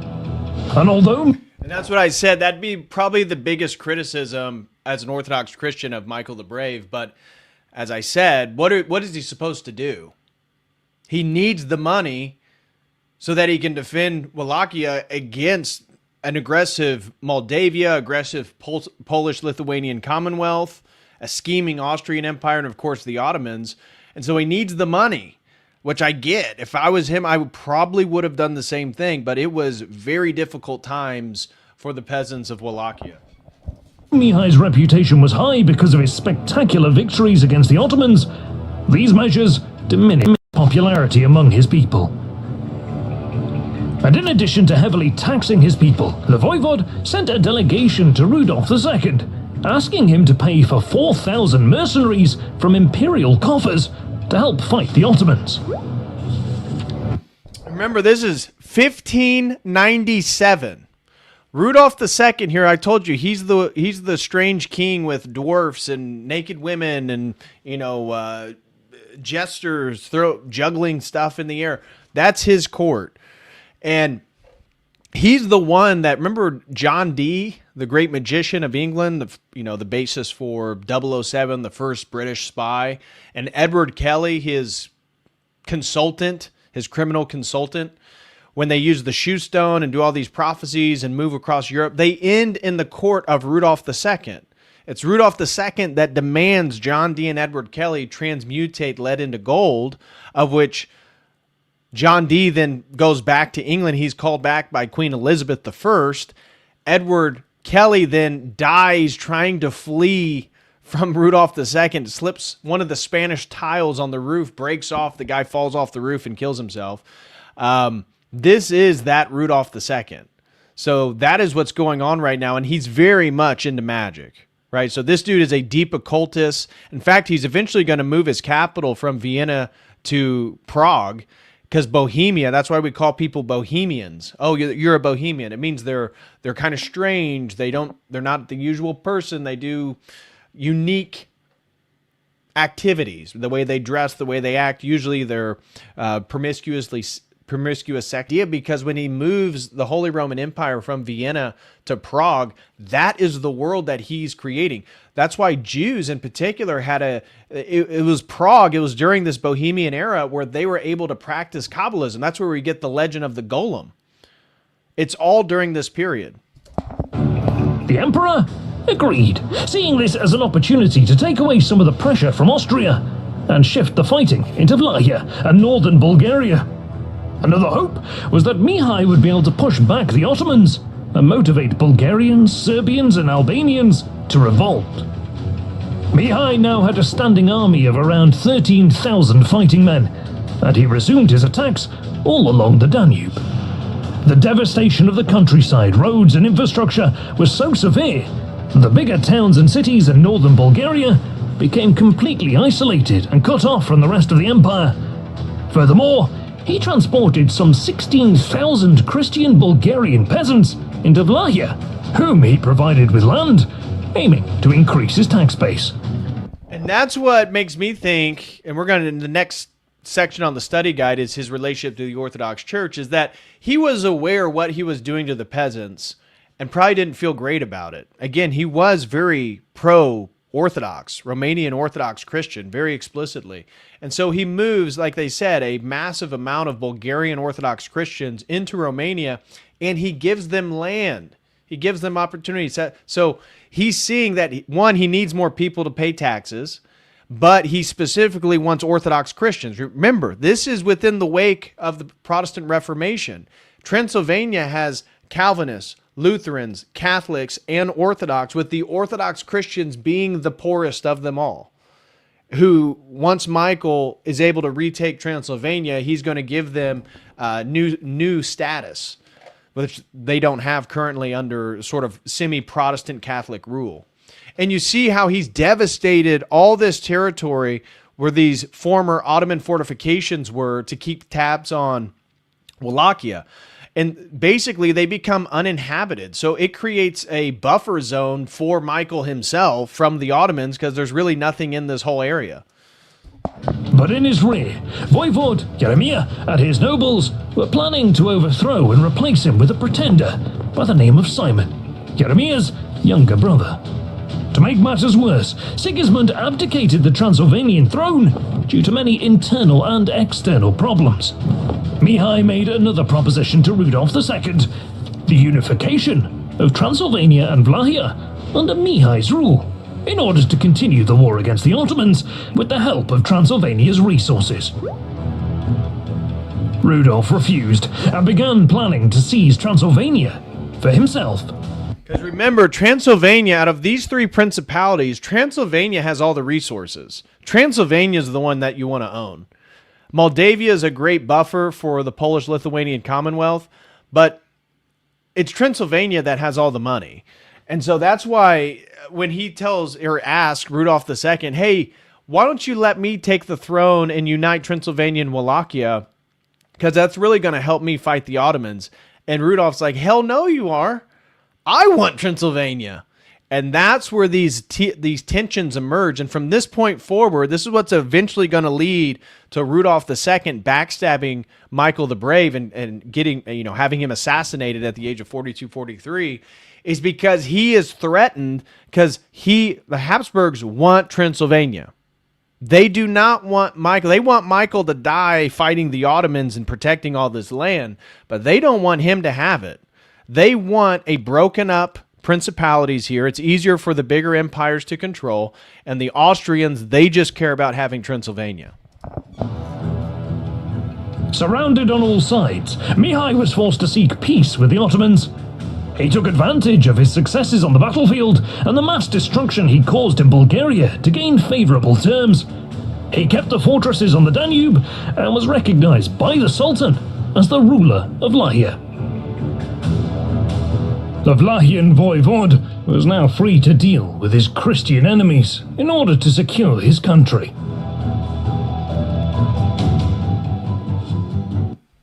And so we'll get into the next section, then him taking care of his Christian enemies after we turn back to the study guide here and learn a little bit more about his relationship to the Orthodox Church. And though he's not a saint, he is an Orthodox hero. That's for sure. I do want to remind everyone, if you want to join our men's only academy, we just had a meeting last night where we did our fitness, diet, spiritual life, and career accountability meeting. And then we got into the latest updates regarding the Iran war. Next Tuesday at 7 o'clock p.m. Eastern Standard Time, we'll be reading Chapter 8 of the Orthodox Survival Course by Father Seraphim Rose. If you want to get access to that, plus the study guides of all the different videos that I've made, or catch up on the Orthodox Survival Course, all those recordings are here. We have a calendar. All my streams are usually posted here, and you can see all of our meetings. So if you'd be interested in joining us, again, it's only for men. Use that link that I just posted. Also, major thank you and shout out again goes to Octavian for sponsoring today's stream. This is a great topic. And if you have a topic that you would like to sponsor and you'd like for me to spend a day diving into the topic, doing research, you can sponsor with that link right there. I'll reach out to you. You let me know what the topic is, and then I'll let you know what it is that I'm going to cook up and then present it. You can't tell me how to do the stream, but you can certainly give me the topic of what you would like for me to talk about. So do that there. And then don't forget to get my book if you haven't. Use this link right here to get a signed copy from me, or you can get a cheaper version over at Amazon. If you do buy it from Amazon, my only request is please leave a 5-star review. I'd greatly appreciate it. And if you're in the market for any peptides, use promo code COTEL, C-O-T-E-L, and get a discount on these high-quality peptides. I'm using BPC157. And also use promo code COTEL, C-O-T-E-L, and get a discount here at orthodoxdepot.com on icons, incense, and prayer ropes, anything your heart desires. Lastly, if you guys are into nicotine, I do recommend using the Alp pouches. You can get Alp pouches with this link right here, get a discount. That's my affiliation code. All right, let's get to the study guide. And I want to talk to you about what was Michael the Brave's relationship to the Orthodox Church, because the next section we're getting into is him attacking essentially the Christian counterparts around him at the time. Oh, Josiah Elleron throws in $10 and says, pulling my car over to send my super chat. Well, thank you so much, Josiah. God bless you, brother. I really appreciate the support. Octavian throws in 2 of 10. Thank you so much, Octavian. Really appreciate your support, man. God bless you. And Nathaniel throws in another 10, says, victories like Lepanto and Vienna are kind of soured when you realize that the Ottomans probably would have been such a threat if Catholic powers hadn't constantly screwed over Orthodox voivodes. Yo, the Catholics, absolutely. The Catholics, both the Poles and the Austrians, constantly undermining the Orthodox. We saw it with Vlad, we saw it with Stephen the Great, and we see it here with Michael the Brave. 3 different examples of the Orthodox Christians on the front lines defending against Islam having to deal with the scheminess and the backstabbing of all the Catholics. And at this point, now Protestantism is introduced, where our other figures, the Protestant Reformation hadn't occurred yet. So, yeah, great point. Over on Dono Chat, Killian Alvine throws in a generous $25. Thank you so much, Killian. He says, 2 words for enemy in Latin and Greek. In Latin, inimicus, private enemy, and hostis equals public enemy. Jesus tells us to love our enemies in Matthew 5:44. The word used in the Latin Vulgate is inimicus. Need we not love the public enemy? I don't know, man. That's a little, I'm not sure. I'd have to look into that topic specifically. But thank you so much for the generous support. Really appreciate it. And let's now return back to our document here. His relationship with the Orthodox Church. So what is Michael the Brave's relationship with the Orthodox Church? As we're getting ready to see, he's going to be taking on the Catholic Habsburgs and the Catholic Polish-Lithuanian Commonwealth. Well, he is very much an Orthodox king in light of Byzantium. After the fall of Constantinople, Orthodox political thought held that rulers in remaining Orthodox lands served as protectors of the church and the faithful. So princes in places like Wallachia, Moldavia, Georgia, as we saw with St. David, Muscovy, as what is happening at this point right here, Ivan IV is establishing the Tsardom of Russia, right, during the same period of Michael the Brave. And so increasingly adopted the role of defenders of orthodoxy against Islamic and Catholic powers. Michael operated squarely within this tradition. Earlier rulers who embodied similar roles include Stephen the Great and David IV of Georgia. Michael consciously positioned himself within this Orthodox warrior prince lineage. And his personal faith and religious identity, this is what I could find online, was that most historians agree that Michael was personally committed to orthodoxy, though like many rulers of his area, he was also pragmatic. But patronage of monasteries and churches, financial support for Orthodox clergy, protection of Orthodox institutions and territories he conquered. And chroniclers often described him as invoking divine help before battle, participating in liturgy, participating in military campaigns as struggles for Christian lands. And then number 3, expansion of Orthodox influence in Transylvania. One of the most significant religious aspects of his reign occurred when he conquered the Principality of Transylvania in 1599, which we're not there yet. We're currently in 1597. Transylvania's political system recognized only a limited number of officially accepted religions: Catholicism, Calvinism, Lutheranism, and Unitarianism. The majority population, Orthodox Romanians, had no political rights, and their church had limited legal recognition in Transylvania. When Michael took control of Transylvania, he strengthened the position of Orthodox clergy, elevated the status of Orthodox institutions, and supported the building and protection of Orthodox monasteries. This was a major shift in the religious power balance for the Orthodox Romanian population of Transylvania. His rule represented the first time their faith had strong political backing since essentially the Byzantine Empire. But it wasn't explicitly Romanian either. Patronage of monasteries and religious foundations. Like earlier Orthodox rulers, Michael supported monastic institutions. Monasteries were crucial in the Orthodox world because they functioned as spiritual centers, educational institutions, cultural preservers, and diplomatic networks. He granted land donations, tax exemptions, and financial support to monasteries in Wallachia and beyond. One important monastery associated with his legacy is the Delu Monastery, which is where his head is buried after his assassination. As we're going to eventually see, he gets assassinated. He's backstabbed by the Habsburg. He gets assassinated, and he's left for dead on a battlefield. And they weren't even in battle. They came to his camp unexpectedly and killed him. And they beheaded him. After they killed him and stabbed him, then they behead his body, and they leave it there. And his followers eventually find his head, and they take it back to this monastery where he can be venerated today. The monastery became a symbolic site connected with his memory. The church as a political institution, in Michael's time, the church played a central political role. Orthodox clergy helped legitimize rulers by performing coronations, issuing public blessings, supporting rulers in sermons and religious messaging.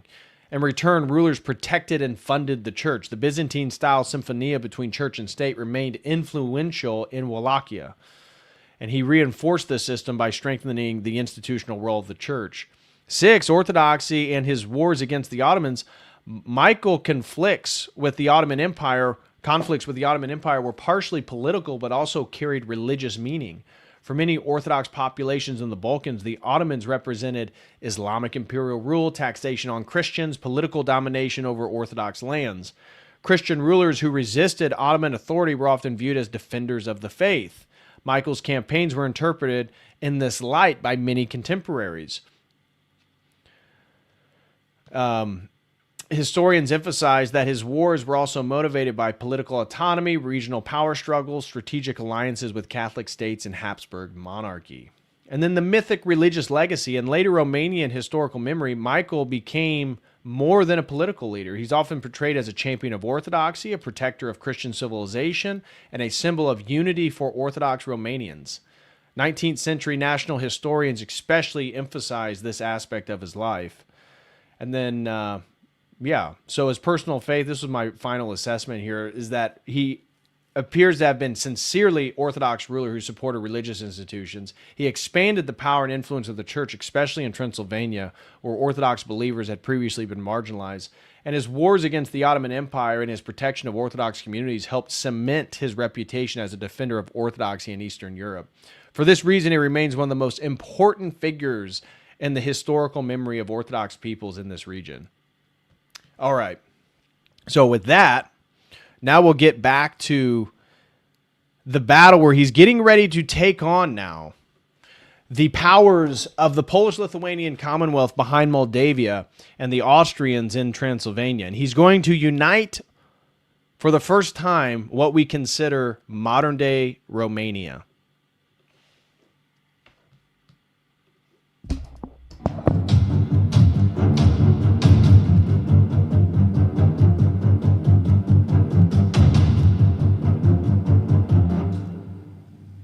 It's late in the year 1599. Having signed a peace treaty with the Ottoman Empire, Mihai gained control of all fortifications on the Wallachian side of the Danube and was recognized by the Sultan as voivode of Wallachia. But despite these favorable peace terms that secured Mihai's southern border, trouble was brewing in the north. The scheming rulers of Transylvania and Moldavia were plotting to overthrow the Wallachian voivode. It was then that Mihai laid out his political plan of unifying the three principalities under his rule.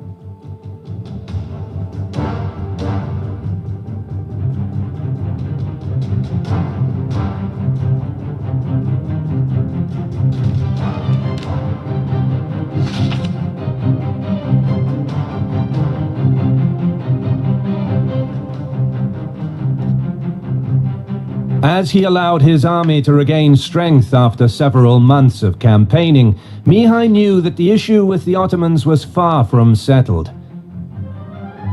However, the peace treaty allowed him enough time to address a growing problem to the north. The election of Andrew Bathory as Prince of Transylvania after his cousin Sigismund abdicated was most unfavorable for Mihai. With the new prince enjoying support from Poland, Transylvania slipped into the sphere of influence of the Polish-Lithuanian Commonwealth, which in turn was friendly towards the Ottoman Empire. Seeking to impose suzerainty over the three Carpathian principalities, Andrew first arranged a marriage between his Carpathian principalities, the mountain range that's moving right through here. This is the Carpathian Mountains. Brother and the daughter of Jeremiah Movia, who was part of the pro-Polish party already ruling in Moldavia. This made the principality a vassal of Poland, whilst also being under suzerainty of Transylvania and paying tribute to Constantinople, all at the same time. This concept is known as condominium, a territory ruled by two or more sovereign powers. After securing Moldavia, Andrew then entered negotiations with the Ottoman Empire, asking for the confirmation of his hereditary rule and suzerainty over Wallachia, and began plotting to install a pretender, Jeremiah's younger brother Simeon Movia, on the Wallachian throne. The Ottomans supported this policy, deeming Mihai a dangerous opponent. If he were removed from power, it would be much easier for the Sultan to put a new pro-Ottoman voivode on the throne as a political puppet, who would again pay tribute and return all fortifications along the Danube to the Ottomans. Mihai now found himself surrounded by rulers who viewed him as a dangerous political obstacle, and it was in their political and economic interest to replace him. And this is where, just like the Battle of Calugareni, he defies all odds. Again, think about this. There's two imperial powers behind the other two voivodes here. And then he's got the Ottomans, all of which view him as a threat and want to dethrone him as voivode of Wallachia. And yet he's going to defeat them all. To offset an invasion from Transylvania and Moldavia that was certainly coming, the wily Wallachian voivode cunningly swore fealty to Andrew, which gave him time to make preparations of his own. A host of 13,000 troops was ordered to gather at Târgoviște, including 4,000 experienced mercenaries and haiduks, mostly Serbians, Bulgarians, and Albanians. Mihai then turned to Vienna to negotiate the much-needed political backing from Rudolf II, which gave his plan to invade Transylvania considerable legitimacy. The Holy Roman Emperor hadn't acknowledged Andrew's rule, and it was in his interest to help the Wallachian voivode's invasion, seeing it as a chance to regain suzerainty over Transylvania for the House of Habsburg. So you see the Game of Thrones being played here. Now he's appealing to Habsburg, who, again, he's going to assassinate him afterwards, but it's a power play. It's a leverage play. In the east, Mihai created the Bannet of Bazo and Brela, and assigned a band to keep an eye and react to any activity on the Moldavian border. Then, during the first week of October, a messenger came from Transylvania, presenting a highly provocative and insolent ultimatum. By the power of his overlordship over Wallachia, Andrew Bathory ordered Mihai to take his entire family and leave the country. The Wallachian voivode simply sent the messenger on his way without a reply. There would be war. Before the messenger could return to Andrew, Mihai already set off with his army from Târgoviște. In order to secure his back, the Wallachian voivode bribed Ottoman officials in Constantinople and moved through the Bazau Pass over the mountains. In choosing this route, he hoped to convince the Sekalis to join him against Andrew Bathory, who had stripped them of their old privileges. Declaring that he is attacking Transylvania on behalf of Rudolf II, and with the promise to have their freedoms restored, several thousand Sekali troops and a contingent of artillery came to Mihai's banner. Further military aid came from the Transylvanian Saxons, and reinforcements arrived from Oltenia, Mihai's power base. His army, now numbering around 20,000 men, marched towards the fortified city of Sibiu. The city was a highly important strategic point from where the rest of Transylvania could be controlled. To protect it from falling into Wallachian hands, Andrew drew up in front of the city walls an army around 16,000 strong and waited for Mihai.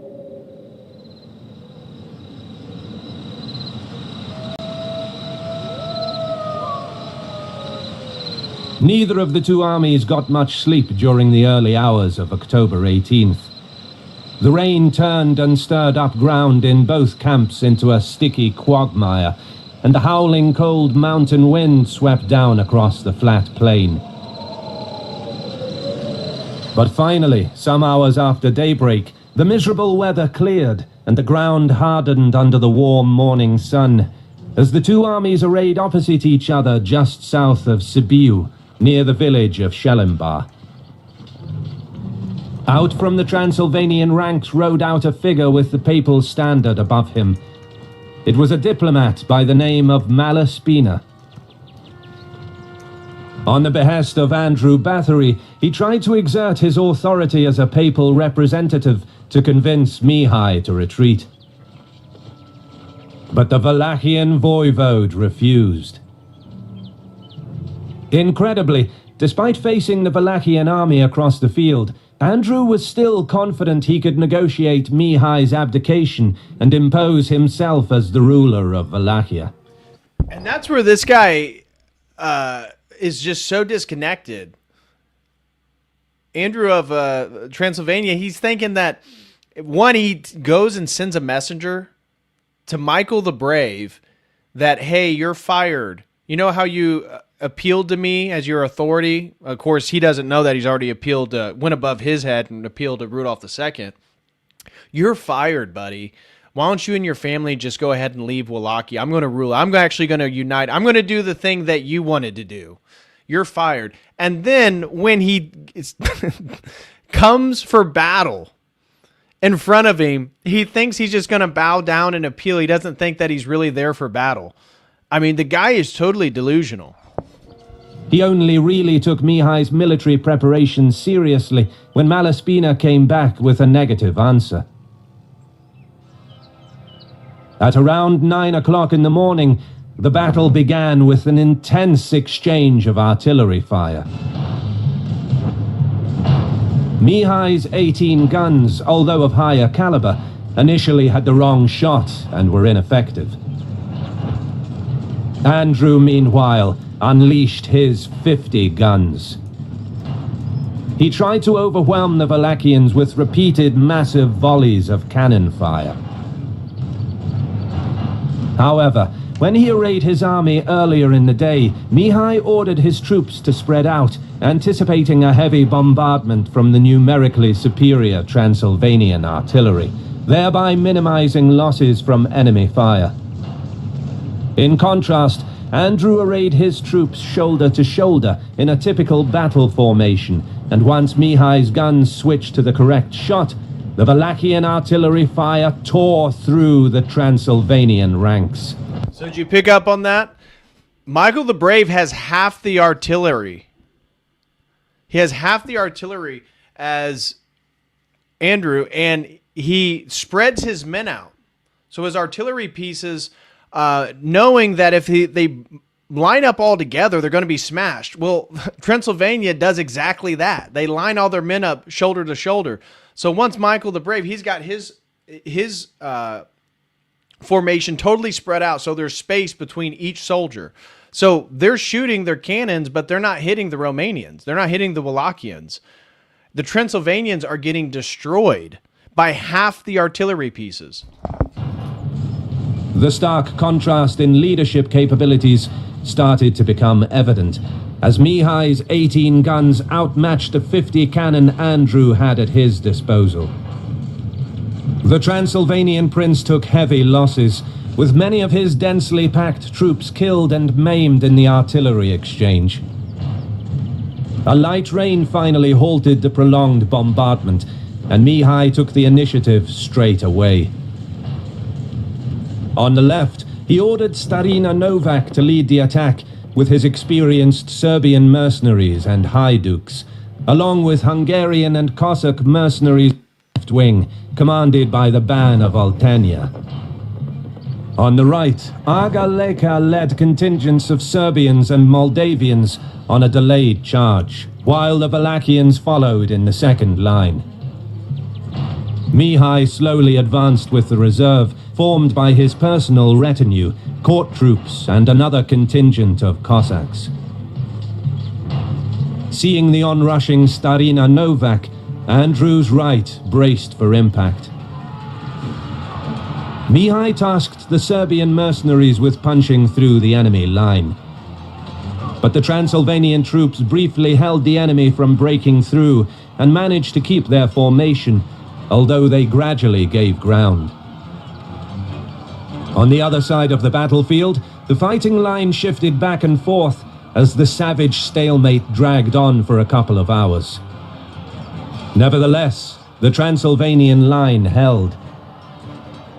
On the left, Mihai's reliance on Starina Novak paid off as the unrelenting push of Serbian shock troops carved open the enemy line. Hungarian mounted units poured through the opening as the Transylvanian prince failed to react in time to plug the gap. But one of Andrew's captains, Gaspar Cornish, took the initiative and surged forward with his contingent. His quick reaction stabilized the line, all but halting Starina Novak's push. By now, the battle entered its third hour. Mihai's exhausted troops on the left could not withstand the fresh enemy reinforcements, and they fell back. Gaspar spurred the men on across the entire battle line to push forward. The Transylvanian counterattack had begun. Some of the Hungarian noblemen at Andrew's side began to cheer, thinking that they had the enemy on the run. Mihai sprang into action, seeing that the second line of Wallachian infantry wasn't able to stem the tide. He knew that the fighting retreat of his troops could turn into a rout at any moment. Personally leading the charge, the Wallachian voivode slammed into Gaspar's contingent with his personal retinue and the Cossacks. He signaled his court troops to wheel about and focused his own attack on pinning down Gaspar's best troops in close quarters to prevent them from covering the flank. Meanwhile, on the Wallachian right, Aga Leka was finding it increasingly difficult to keep his troops in line as gaps began opening up between Moldavian contingents. But as Mihai's court troops swung around the enemy line, Transylvanian troops on the right lost heart and began fleeing to avoid being enveloped. Instead of trying to rally the troops, Andrew Bathory fled the field with his retinue. The retreat caused a chain reaction, and soon the rest of the army followed. During the subsequent pursuit, Mihai's troops killed several thousand enemy troops, taking many prominent nobles prisoner, among them Gaspar Cornish.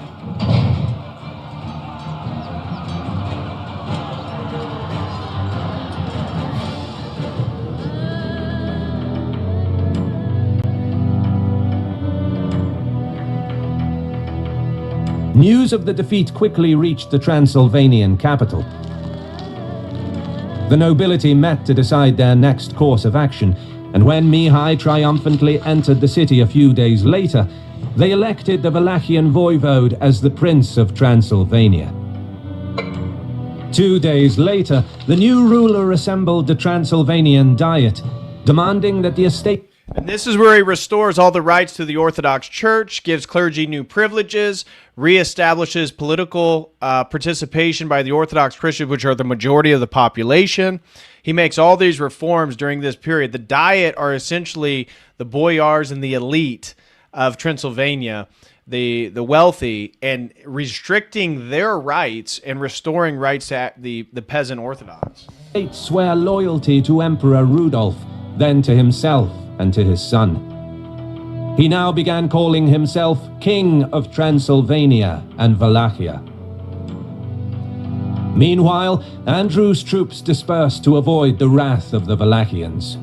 With his army in tatters, the dethroned prince fled northeast with only a handful of followers, intending to cross into Moldavia, where he hoped to receive support.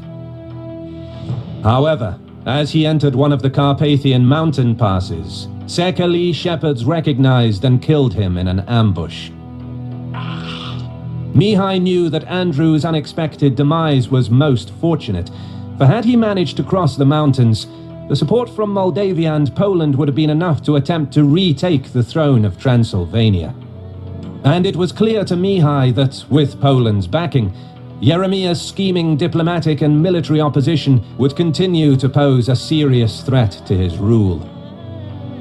Seeing no other way than to overthrow the Moldavian voivode, Mihai began planning an invasion. He met with Polish envoys to begin negotiations, whereby he would recognize the Polish king as his sovereign in exchange for the Moldavian crown and the recognition of hereditary rights of his male heirs over the 3 principalities. Negotiations weren't fruitful, but on the 14th of April 1600, his troops nevertheless entered Moldavia. The invasion was met with only minor resistance, as Jeremiah was caught completely by surprise. Before even attempting to mount a resistance, he fled north with his followers. Just by hearing that Michael the Brave's on the move, the guy just flees. Doesn't even put up a fight, just flees to Poland. The fast conquest was facilitated by the fact that, due to the Ottoman ban on building defenses, Moldavia did not have any fortresses that could slow down the invading army, with the exception of the Hotin fortress in the north. But the cause for the fast breakdown of Jeremiah's rule was the dissatisfaction of the Moldavian army, with many troops simply deserting him. Within 3 weeks, Mihai caught up with him at Hotin. In the castle, Movia took refuge with his family and a handful of boyars. Much like the majority of the troops throughout the country, the Moldavian soldiers in the fortress deserted and joined Mihai. That sucks. You're being besieged in your little castle in the northern part of your territory, appealing to the Polish-Lithuanian Commonwealth, please help me, please. He's here to take my land. And all your soldiers were like, actually, we'd rather fight for him.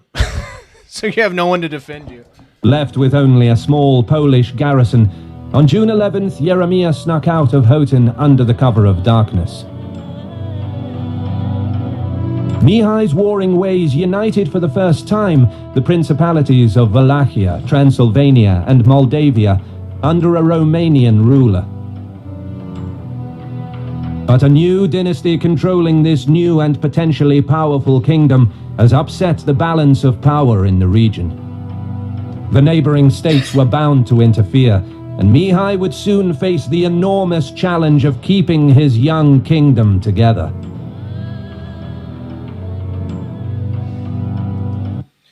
And this is where things begin to fall apart for him, unfortunately. This is where it's a little bit of a sad story, because he's going to begin losing some battles. He's going to lose territory. The major powers are going to team up against him.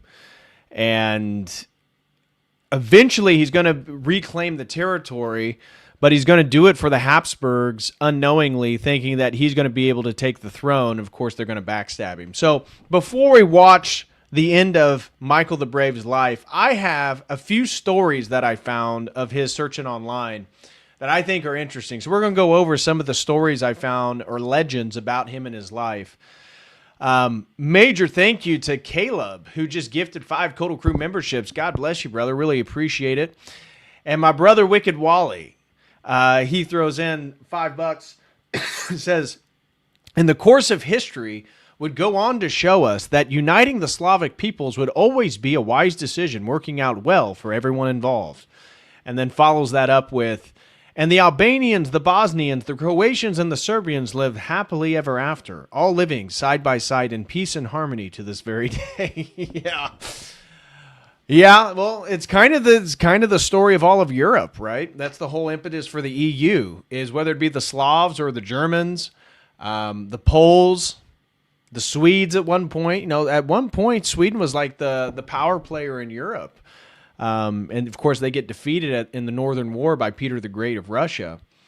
But France, Spain, England, you know, the list goes on. So, yeah, I get your point. Fair enough, Wicked Wally. But you know what? I bet the Albanians, the Bosnians, the Croatians, and the Serbians would rather fight each other than being under the control of the Ottomans, the Ottoman Turks. So, maybe you'll never get rid of the fighting, but I'd rather fight someone I agree with a little bit more. You know, I don't know. Maybe it's a blessing that that they were under Ottoman control, because it did unite some of these people, and it forced them to preserve their cultures in unique ways. But yeah, the Balkans has always been a precarious area, right? Even when the Byzantine Empire controlled it. The Pechenegs, you know, all the Khazars, the Bulgars, all those groups. There's always conflict in the Balkans. It's like one of the most contentious areas in the world. Same with the Caucasus region, right? Armenia is like, there's always war and conflict over there. So, fair enough, Wicked Wally. Point taken. Point taken. Let me see if anybody sent anything in or on the Dono chat or Streamlabs real quick. And then we'll get into some of these really cool stories. Some of them I've already sort of mentioned to you, but we'll go back over all of them. And then we'll watch the end of our video regarding Michael the Brave. So, guys, smash that like. A major thank you to everyone who's here and everyone who's participated and sending in super chats and supporting the channel. Okay, so first story is the one that I'd already talked to you about, is the night the Wallachians massacred the Ottoman tax collectors. 1594. Now, it's 1593 that Michael the Brave convinces the Ottoman Sultan to give him massive amounts of money so that he can go retake the throne of Wallachia, thinking that this would be beneficial for the Ottomans. Well, he is successful in those matters, but then decides, and he had no plan of ever paying back the Ottomans. The goal was to take that money and basically build his own empire in Wallachia so that he could fight them. He does just that. But then he tells them, why don't we settle our debts? Have all the tax collectors come over to me in Wallachia. One of the most dramatic episodes occurred at the start of Michael's revolt against the Ottoman Empire. In 1594, Wallachia was still formally an Ottoman vassal state, and Ottoman officials controlled taxation and all administration. Michael secretly coordinated a simultaneous uprising across Wallachia. According to contemporary reports, Ottoman tax collectors and officials were invited to banquets and meetings. At a premeditated moment, Wallachian forces attacked them across the country, and many Ottoman officials were killed in a single coordinated uprising. The result, within hours, Ottoman authority in Wallachia was entirely collapsed. And this event effectively launched Michael's rebellion and pulled Wallachia into the Long Turkish War, the Holy League. Historians often compare this moment to a revolutionary purge of imperial authority carried out with the careful planning and timing. So somebody was comparing it to the Red Wedding in the Game of Thrones. Very similar to that, right? You lure your enemies into all these different banquets and parties and fine dinners. And in one depiction that I saw in preparation, one of them was talking about how these tax collectors were drinking the finest wines that they had. They had cheeses and meats out for them. And so they come to these dinners thinking that they're going to be paid and they're going to settle debts. And one of them, they were expecting these are uprisings were across Wallachia, but Michael the Brave, at the one that he personally was at, the story goes that the tax collectors were expecting him to bring out like a chest full of gold. And during about the point in the dinner, they had not seen him the whole night. And then he steps in and he has this massive sword and he sits it in front of him and he says no words. And all of the Turkish tax collectors kind of get silent. And he says, the only thing he says is, "Are they all here?" And his Wallachian soldiers respond, "Yes, they are." They lock all the doors. Michael the Brave and the men with him slaughter everyone in the room. That's one way to get rid of your Muslim tax collectors. Now, another story is Michael personally leading charges at Calugareni. So at the Battle of Calugareni, multiple chronicles describe Michael personally entering the thick of combat. Accounts report that Michael led cavalry charges into Ottoman forces. He personally struck down enemy soldiers. And at one moment, he allegedly fought his way through Ottoman lines with only a small escort. While some embellishments likely exist, the broader point is credible.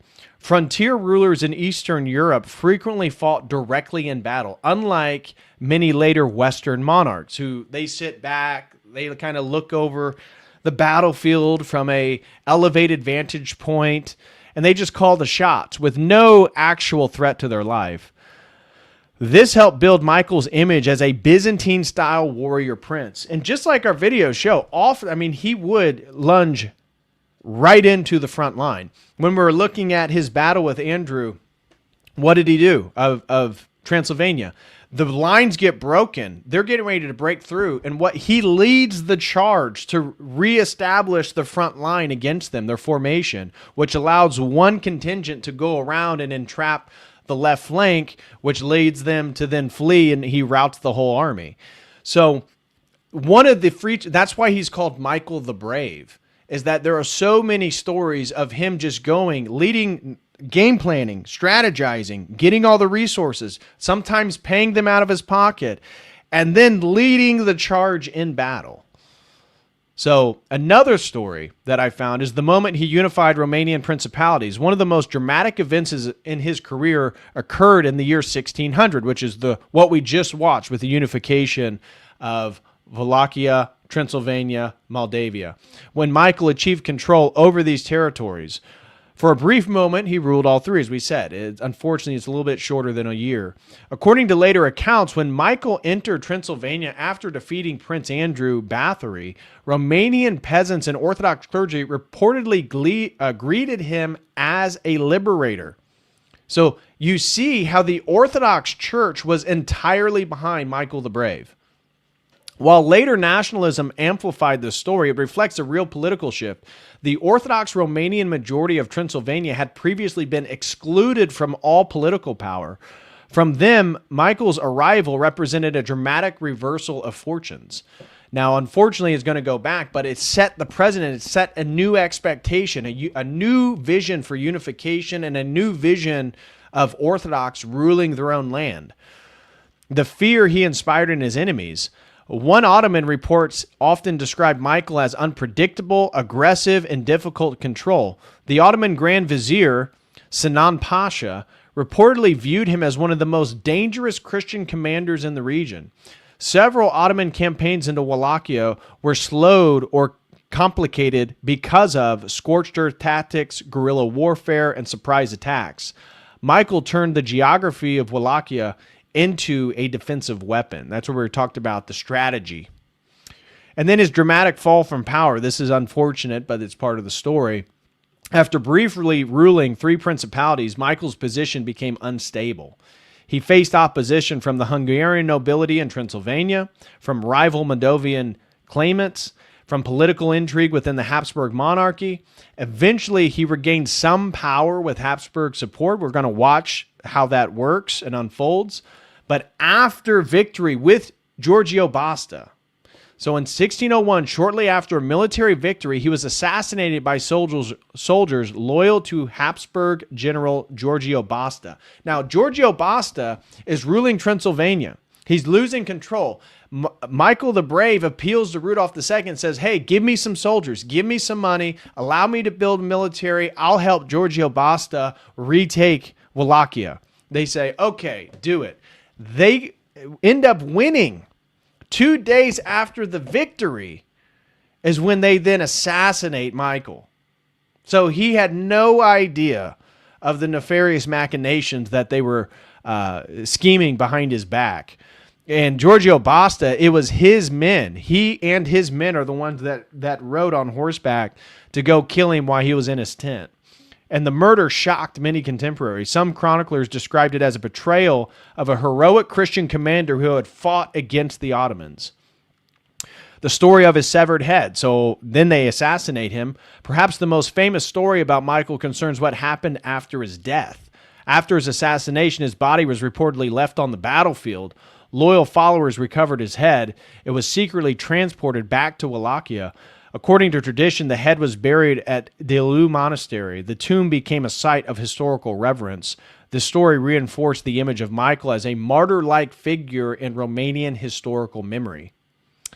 And then the last one I have is the legend of the last medieval prince. As I said, this is a title that's been given to him by historians, that Eastern Europe didn't really go through the Renaissance in the same degree, and that this really does represent the last of the Christian medieval warrior prince.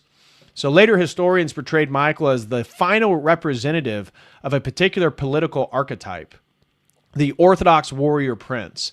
He stands in the same narrative tradition as Stephen the Great, Skanderberg. You could put David. You could put even Constantine. These rulers embodied personal leadership in battle, defense of Christian lands, and resistance against imperial domination. Michael appears late in this tradition at the threshold of the early modern age, right? The scientific revolution's right around the corner, when centralized empires would increasingly dominate smaller principalities, right? And so after this period, the larger empire is going to continue to grow and gain more territory. But in the 19th century, Romania will finally claim its full independence. So that was what I had for Michael the Brave. Now we can just get into the final sections of his life. So we're going to skip. We're not going to watch all of it. I'm going to skip some of it. But we're going to see the downfall. We're going to see the resurgence. And then we're going to see the backstabbing. So smash that like. And 5 more super chats to reach our second goal here on YouTube. So if you're enjoying this content, you appreciate these historical deep dives, do show some support. Would greatly appreciate it.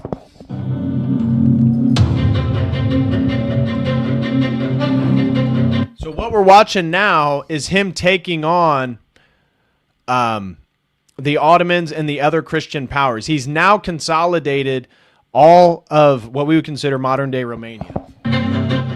It's a warm September morning. The town of Miroslav is abuzz as Mihai's soldiers haggle and barter for provisions at the local market. But the flurry of activity is interrupted when scouts return with news that a more numerous and better equipped army is just a few kilometers east. On a hill just outside the town, the new king of Wallachia, Transylvania, and Moldavia stands confidently as his troops get into position. The battle that's about to take place will decide the fate of his kingdom.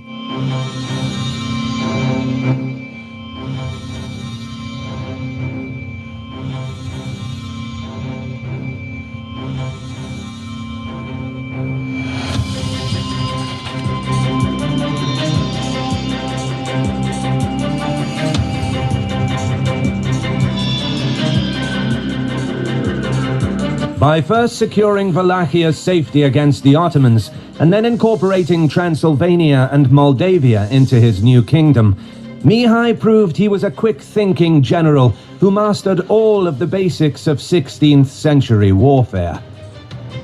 He understood the advantages of speed and flanking, attacking an enemy formation from two sides, and he knew how to use the terrain to his advantage. The kingdom Mihai founded did not yet have a national agenda, and still wasn't based on ethnical unity.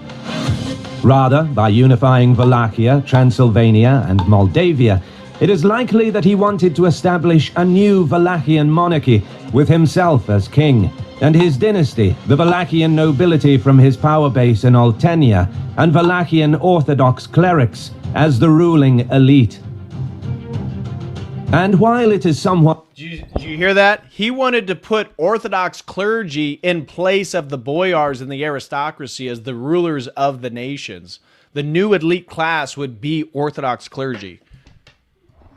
Not unclear what the name of this new kingdom would have been, it is clear that this was a project of Wallachian elites to expand their power over the neighboring principalities. But straight away, Mihai's ambitious plans were met with external and internal threats. Externally, the interests of the three neighboring great powers were damaged by Mihai's unification. The Habsburg monarchy wanted control over Transylvania's resources and rich economy. The Polish-Lithuanian Commonwealth wanted Moldavia as their buffer state, while the Ottoman Empire wanted to restore their control over all three principalities. This placed Mihai's kingdom under great threat of foreign intervention, which was amplified by the fact that Wallachia and Moldavia had almost no fortifications or castles, since the Ottomans previously forbade their construction in order to weaken their rulers. In the event of a defeat on the battlefield, there would be no well-fortified cities that could delay an invading army for weeks or even months. Instead, an attacking enemy could quickly penetrate deep into Moldavia and Wallachia in a matter of days. To make matters worse, Mihai's relationship with Rudolf became strained. Although he acknowledged Habsburg overlordship, Mihai began calling himself king and continued to negotiate his official position in Transylvania. Namely, he wanted direct rule instead of being governor in Rudolf's name, and equally claimed the Partium region as the rightful part of his new kingdom. This damaged Mihai's diplomatic reputation, and seeing that he virtually lost the support of his only major ally, all three great powers quietly began preparing military interventions against his young realm. Internally, Mihai knew that if he could stabilize the country by integrating the elites of Transylvania and Moldavia, the monarchy would have disposed of considerable economic and military resources, and could become a new, powerful player in the region, capable of resisting Austrian, Polish, and Ottoman interventions. But domestically, he faced yet more problems. He partially merged the Wallachian and Transylvanian councils, although the two governments remained separate, as Mihai did not want to disrupt the successful model of Transylvania's system of government. Moreover, he invited Szekely and other Transylvanian Hungarians to assist in the administration of Wallachia, intending to incorporate Transylvania's far more advanced feudal system. Measures like forbidding drudgery for Orthodox priests shows that Mihai aimed at winning over the elites. In addition, he forced the Transylvanian Diet to relieve Orthodox priests of feudal obligations, much to the Diet's dismay, and gave the Orthodox Church from Wallachia official authority over the Romanian population living in Transylvania, which... See, think about that. The Orthodox Church didn't have legal status, and Orthodox Christians had no political power. He flipped that, and then allows the Orthodox Church to have full authority over the Romanians. The priests do not do manual labor, and they do not pay taxes. Which took more power away from the Diet, causing further frustration. See, he's essentially taking power from the elite noble families and placing it into the church. He's giving it to clergy. He's giving it to the hierarchy. To the tension, in Alba Iulia he founded a new Orthodox metropolis and built a church there. It is very likely that he wanted to gain support of the Orthodox Church hierarchy, and maybe also their financial help. However, he never tried to improve the situation of the Romanian population in Transylvania, which were mostly peasants, many of whom were serfs, as it was fiscally advantageous to continue the present situation in order to help fill the state's coffers. Moreover, Mihai even supported the Hungarian nobility in crushing any and all uprisings that would threaten the tax income of the kingdom. The struggling peasants sent numerous delegations to his court, asking for the revocation of some of the harsh measures. But taxation was nevertheless increased more than 500% virtually overnight, from a fixed 3 florins per family before his reign to 16 florins plus obligatory food deliveries for the army. Unable to pay, many desperate... 500% tax increase, that's steep. That's steep, Michael. Very, very steep. Peasants entered into Mihai's mercenaries, or simply fled the lands of their lords, which frustrated Hungarian nobles who lost significant tax revenue. Meanwhile, the Secules got back their privileges, but the Saxon townspeople were displeased with being forced to provide their ruler with considerable financial loans. The situation in Moldavia was far worse, where local nobles and peasants grew increasingly unhappy as some of Mihai's unpaid mercenaries plundered the land with impunity.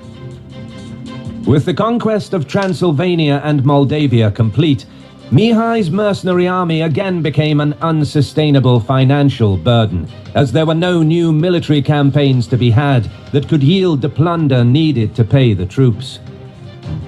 And although the kingdom possessed enough manpower to field a 60,000-strong army, Mihai could currently mobilize only around 15,000 troops, due to the unstable economy and taxation system in these early stages of his reign. Therefore, to protect the kingdom, he had to rely heavily on mercenaries, which he could no longer afford. He attempted to solve the problem by awarding several seized Transylvanian castles and important political positions to mercenary commanders with whom he developed close relationships, as compensation for not being able to pay them and their troops.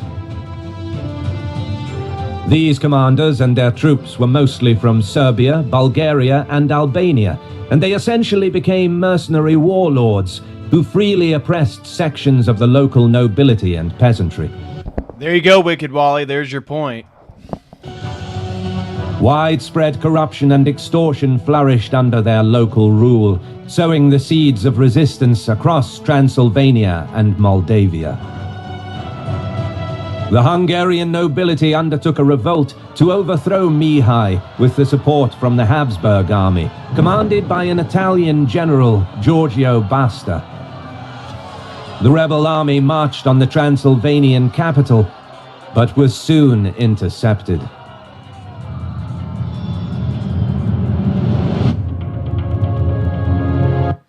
And here we're going to see Michael the Brave make a military strategic blunder. Okay? What we're going to watch is he is in a credible position right now. Giorgio Basta, who is being sent by Rudolph II of Austria, the Holy Roman Empire, he is going to come down. There's only one way to get to Michael, just like Calugareni. And he's already got fortification, and he's got his, excuse me, his military back here. He's going to come here, and he's going to start blasting Giorgio Basta from the mountainside with cannon. He has all these artillery pieces already lined up waiting for this guy. But once he starts destroying the army, instead of staying put, because he sees Giorgio Boston, the military, retreating, he begins to chase them. And if you learn, you've heard me talk about this every time I talk about the Byzantine Empire. The Byzantine Empire fell battle after battle after battle due to the faint retreat, where the military, usually the Muslims, every single time engages, causes conflict, they start losing, and then they retreat, but the retreat is planned, and they have other backup, or they have a plan to surround once the opponent begins to chase. The Byzantine military fell for this for centuries. That's why, whether it be the Turks or the Arabs, were constantly able defeating them in battle, is that they would fall victim to the faint retreat because they thought they were winning, and so they go to chase, and they always wind up in a trap. And unfortunately, this is what happens to Michael the Brave right here. This is where the downfall begins, is due to his own military blunder. Although the political situation in Transylvania deteriorated significantly over the last several months, the nobles retained most of their power and were content to accept Mihai as their ruler. But what sparked the revolt were widespread false rumors that Mihai planned to nullify the status of Transylvanian noblemen and turn their estates over to the Wallachian nobility. Due to these rumors, any negotiations were out of the question, and now Mihai watched as the enemy column entered the valley north of the Mureș River. General Basta led the imperial troops, supported by the Hungarian nobility of Transylvania, as well as Austrian and Saxon troops, Flemish knights, as well as contingents of Walloons, French musketeers, artillery and mercenaries. With around 20,000 troops under his command, Basta had both a substantial numerical advantage and the element of surprise. The sudden and unexpected revolt didn't allow Mihai enough time to assemble his army. Most of his mercenaries were late for the battle, with only Starina Novak appearing with a small portion of his Serbian cavalry, along with a contingent of Cossacks and Sekalis. With only 12,000 troops, and without his best units, Mihai knew that the quality of his troops was inferior to those under Basta's command, and he tried to offset his numerical inferiority by forming a defensive line between the Mureș River and the hills, fortified with ditches and barricades. The Italian general moved into position where his artillery would have range, and he positioned his best cavalry in the second line, planning to unleash them as soon as cannon fire softened the enemy line. Artillery opened the engagement. For a time, the bombardment was equally effective on both sides. But then, Mihai gave the signal, and a thundering roar echoed from the hills above. Basta seemed stunned as enemy cannons rained down on his position. Hungarian troops closest to the hillside and his artillery contingent immediately took heavy losses. The cavalry in the front apparently began wavering, and Basta ordered them to pull back, realizing he would not be able to dislodge the defenders. With victory seemingly within grasp, Mihai charged after the enemy. No, don't do it! Don't do it! Subsequently, the rest of Basta's army began retreating. The cavalry slowly began overtaking the infantry, wanting to get out of range of cannon fire. In battles during this period, most of the casualties were inflicted during the pursuit of the fleeing army. Needless to say, Mihai's men went on an extensive pursuit, sensing the weakness of Basta's troops. But after getting well out of range of the Wallachian artillery, Basta abruptly stopped. A flurry of orders and signals were sent out. His cavalry wheeled about, and the infantry took up a defensive formation. What first seemed like a rout turned out to be a feigned retreat. Mihai was in trouble.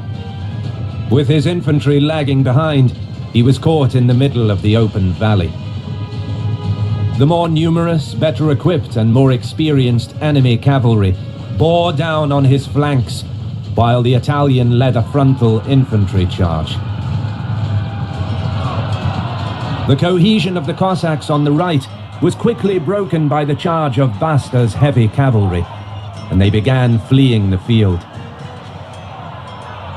Mihai stood defiantly in the face of enemy musket fire, but it was not enough to turn the tide, and the collapse of his right flank eventually caused a complete rout. Sekeli soldiers surrendered after being assured that they will be set free.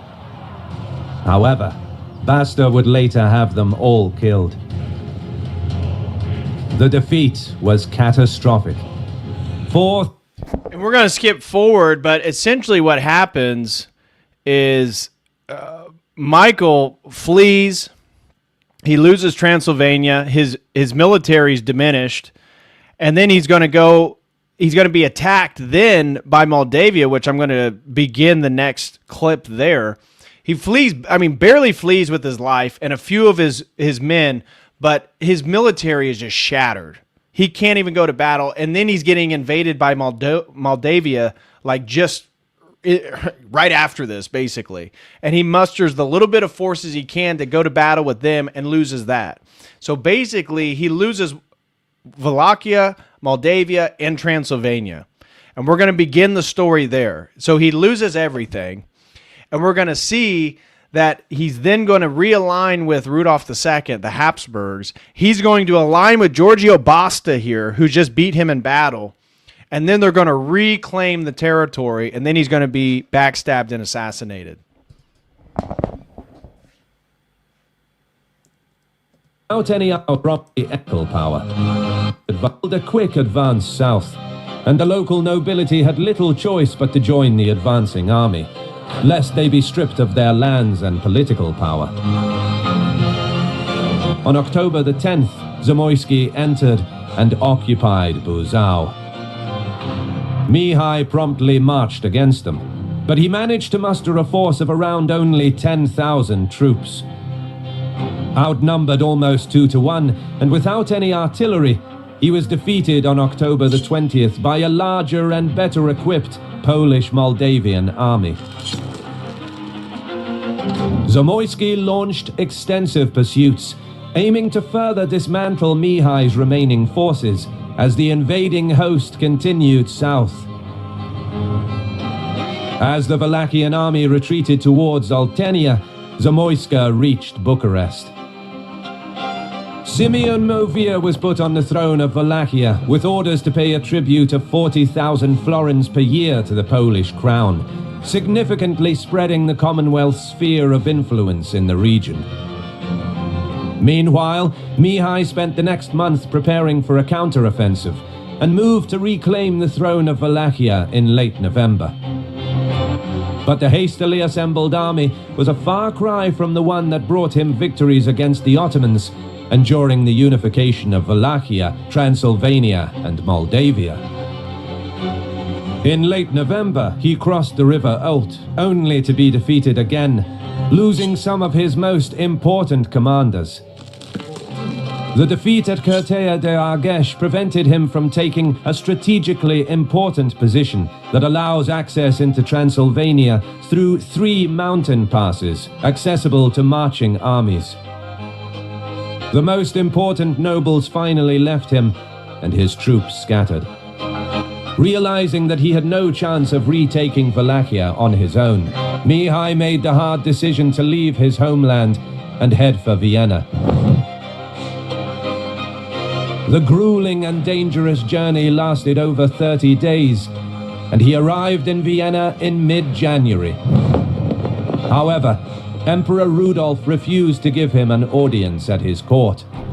Imagine that. You just lose everything you built. You go back to the guy that you really don't like, who kind of really is the first one to dethrone you with Giorgio Basta. He won't even give you an audience. Won't even let you plead your case. Eventually he will, because Giorgio Basta is going to be outed, and the new guy who takes over Transylvania is going to be against Rudolf II. But because of the volatile situation in Transylvania, the emperor was unsure on how to approach the matter. Basta's governorship faced significant difficulties in handling the Transylvanian nobility, and although Rudolf hoped that the situation would stabilize, now he had Mihai as a possible alternative in case the political turmoil escalated. Forced to wait for several weeks, Mihai got his chance when the Transylvanian Diet revolted against Basta, forcing him into exile. The nobleman decided to reinstate Sigismund Bathory, who turned his back on Rudolf and was now loyal to the Polish-Lithuanian Commonwealth, having received from them substantial military support. Mihai's followers were promptly persecuted across Transylvania and severely punished. Meaning Orthodox Christians. Starina Novak, one of his most outstanding commanders, was burned alive for nearly 2 hours and then impaled while still alive. That was his Serbian friend, a great warrior, fought in multiple battles with him. They freaking burn him alive, and before he's dead, they begin to impale him. With the situation in Transylvania deteriorating fast, Rudolf... And you're going to see one of the last things that Michael the Brave does before he's assassinated is he basically does a memorial to a Serbian friend, Novak. Reacted. 100,000 florins were provided to Mihai to build a new army, formed by Serbian, Cossack and Silesian mercenaries, which quickly reached 10,000 troops. Another 10,000 strong army was commanded by Basta. The emperor ordered his two commanders to set their differences aside, and the united army marched from Satu Mare into Transylvania. So you see, this is really a battle between Austria and the Polish-Lithuanian Commonwealth over the territories that he just consolidated. And of course, the Ottoman, they're going to want all of it for themselves. Sigismund, meanwhile, marched to meet them. The size of the prince's army isn't fully known, but according to certain sources, it was about 40,000 strong, consisting of Hungarian noblemen, Moldavians, Cossacks, and Polish troops. On August the 3rd, the two armies met at the town of Guruslo.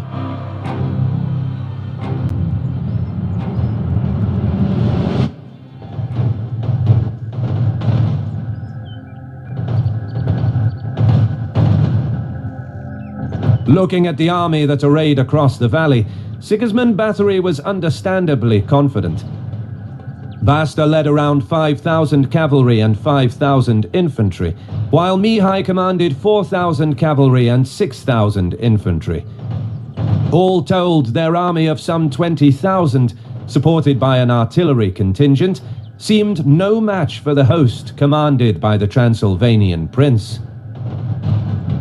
Then, with a wave of a hand, Sigismund ordered his 40,000 troops to advance. So they're outnumbered 2-1. Keeping their formation, the infantry and cavalry kept a slow pace, allowing the artillery to get into a firing position. At around 9 o'clock in the morning, the battle started with an artillery duel. The prolonged and ineffective cannonade was interrupted when Bathory ordered a massive cavalry attack along the entire line, wishing to come down hard on the outnumbered enemy. Transylvanian infantry and artillery followed behind as the cavalry steamed towards Mihai's and Basta's line.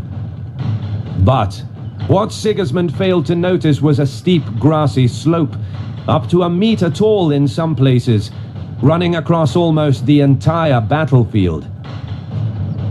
Prior to the battle, Mihai knew that this small slope would be vital for the outcome of the battle, and on his suggestion, the army lined up behind it. Now, as Bathory's cavalry was closing in, Mihai gave the signal, and the entire line moved to take up position along the edge of the slope. You see, that was another strategic brilliance on his part, is he chose a location in which they have the high ground. So once Sigismund then charges forward, they wait until their forces have to then climb upwards, and then you charge downwards. You're going to have the momentum, you're going to have the leverage. And that's exactly what Michael waited for. As he predicted, the momentum of the cavalry was broken by the slope, helping the infantry in the center cope with the impact of the charge. Initially, Sigismund's cavalry proved their mettle, inflicting significant losses on the enemy. But as jabs were traded back and forth, the infantry in the center held. However, all this changed once the Transylvanian infantry joined the fighting. The sheer mass of Bathory's men pushed back Mihai's and Basta's line, and slowly began grinding down their numbers in a lopsided standoff. But you're going to see the last strategic brilliance of Michael the Brave. He's realizing that they're getting ready to lose this battle. This battle is everything that he's worked for. His hope is that they can win, and that Rudolf II will allow him to ascend the throne, and he will reclaim what he dedicated much of his life to build. He's realizing they're getting ready to lose the battle.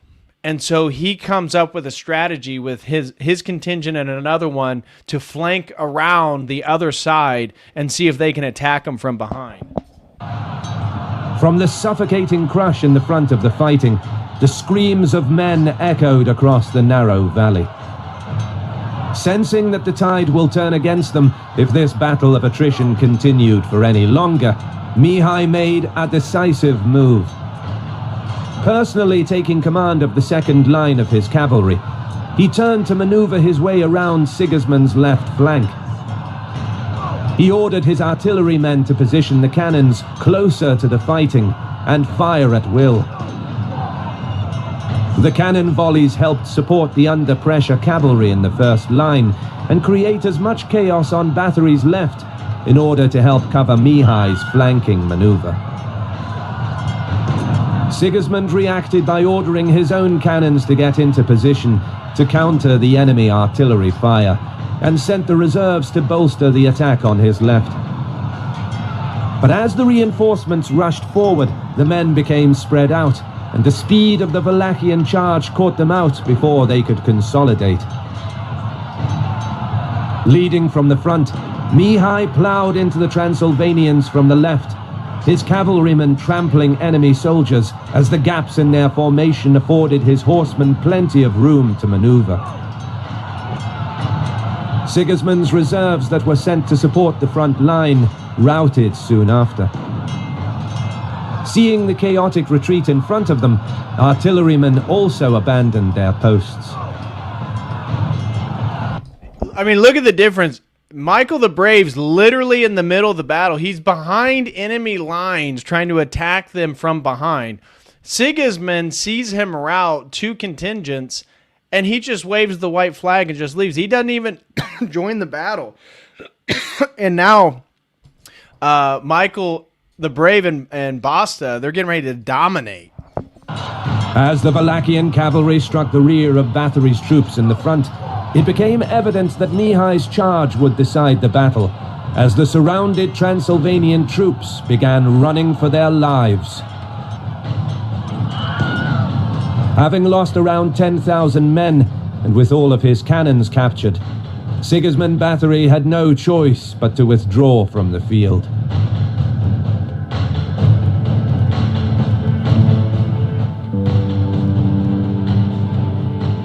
With Sigismund's army scattered, Mihai marched ahead and reached Cluj, where he planted a flag in honor of his captain Starina Novak, who was executed by the Hungarian nobleman. According to orders issued by Emperor Rudolf, Mihai was to continue on into Wallachia to retake the throne.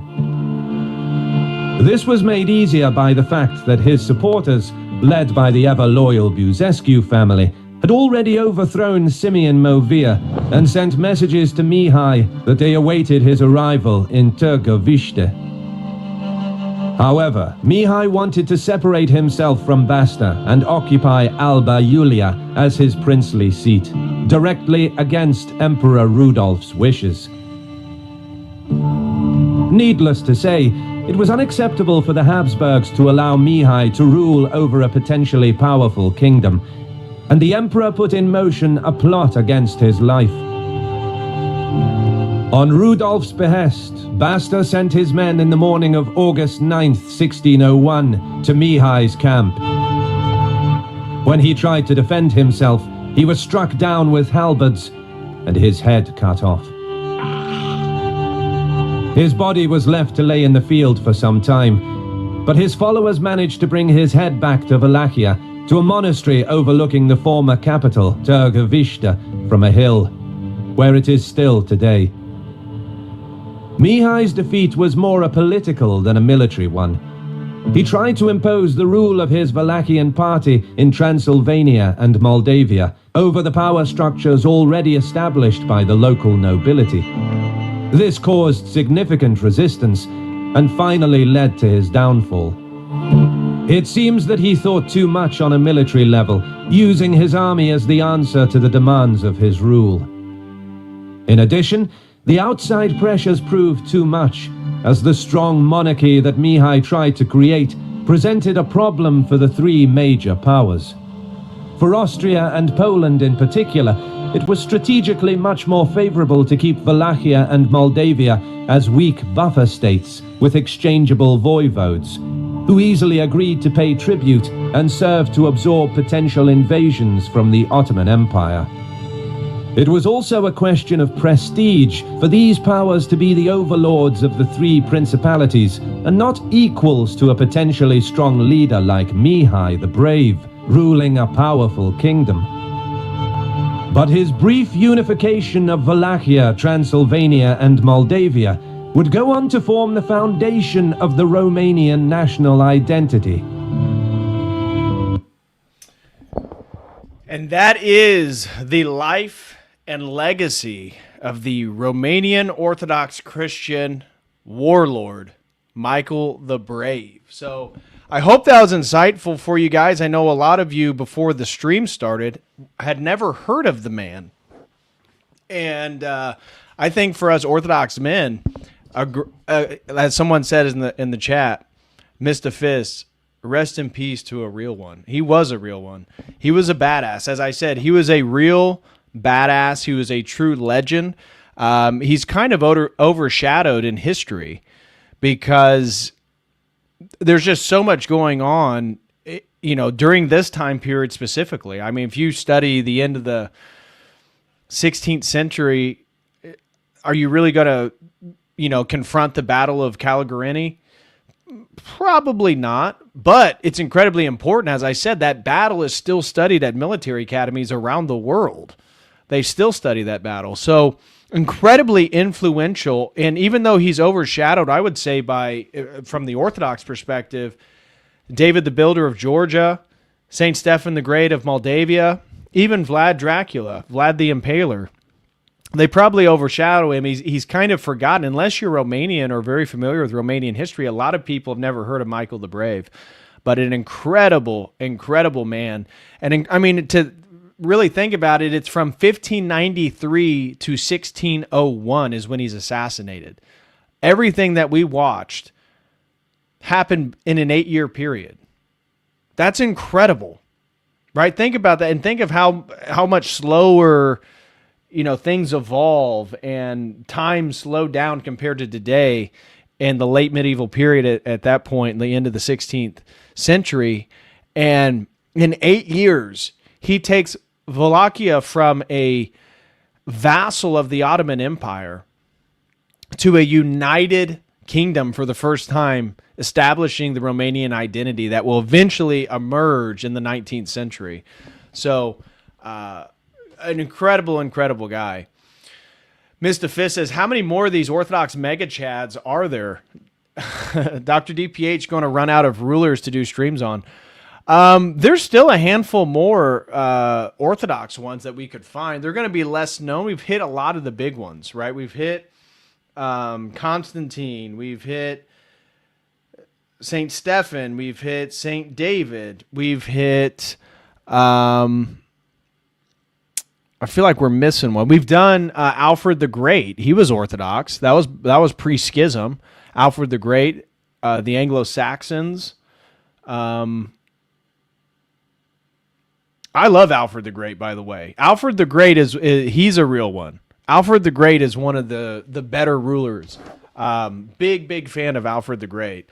So we have not done Vlad the Impaler. And there's still more that you could. I mean, each Orthodox nation has their own. We haven't even done any in Russia yet. We haven't even done Vladimir the Great. Like there's still more we could do from the Orthodox perspective, but even eventually we can get into some of the Catholic. I mean, we're going to be doing. I mean, you guys sponsored a stream on the Crusades. Now, I was thinking about the topic, right, and so I am really excited to do a sponsor stream. This was what you guys community sponsored at the last Drama Alert. We reached the 50 super chat goal, and you guys chose for me to do a stream on the Crusades from an Orthodox perspective. And I'm totally into that. I think I'm going to limit it, though, to the First Crusade. Because if I do an overview of all the Crusades, you really don't have enough time to get into details of each one. So what I'm going to do is probably next week, I'll have that put together. I'm going to do a big stream over the entire First Crusade from an Orthodox perspective. And then if you guys want to sponsor, you can sponsor another one on the Second Crusade or the Third Crusade and then the Fourth Crusade. And that way we can get into the details of each one. But I think diving into the details of the First Crusade, which is the most successful and really my personal favorite. I mean, the third one's okay, but just the whole story of how the first one unfolds is incredible. And there's a lot. I mean, we have Alexios Komnenos as emperor, Byzantine emperor, and he's one of the better emperors of the Byzantine Empire. So, of course, you have Justinian. Basil II, I'm a big fan of. We haven't even done, Basil II, that's another great video we could do. He was the Bulgar Slayer, right? He was the emperor of Byzantium. He basically reconquered the Balkans for Byzantium. And he took the empire from a low state to a super high state. It had reconquered the most territory it had in many decades, if not centuries at that point. The coffers were filled. The empire was wealthy. And then after Basil II, everything just sort of falls apart. It's constant. I mean, the Byzantine Empire truly is the Game of Thrones, right? If you like Game of Thrones, you like the machinations of elite power players and families struggling and vying for financial influence, political influence, that is Constantinople. So, a stream on, dude, please, I'd love for you to sponsor a stream on Basil II. He was ruthless, and he's considered, again, one of the better emperors of the Byzantine Empire, basically reconquered all of the Balkans.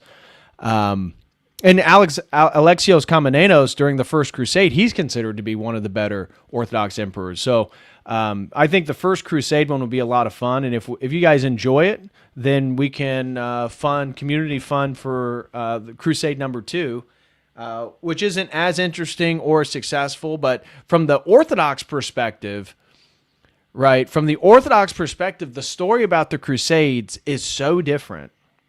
It's totally different. So that's why I'm excited for it, is that it's going to be a totally new perspective on such a pivotal historical event.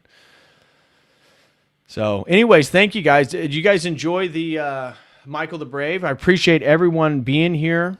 I know not everyone's super into these history streams. They take a larger attention span, right? Everyone loves the drama alerts because it's boom, boom, boom, constant impact of content, new ideas, videos. it keeps your attention a little bit more. These long historical streams, I love doing them. I think they're incredibly cool, but they're not for everyone. I know that you diehards out there, everybody that's still here loves those, and I love doing them. That's why I'll do them as sponsored streams, because if I just take my time to do all the research, they typically aren't incredibly popular. Oh, Jamie and BLA are in live in 5 minutes? Oh, we'll have to rate them for sure. What channel is that on, Chris? Because remember, Jamie, I can't raid Jamie. Is that on Jamie's channel or is that on BLA's?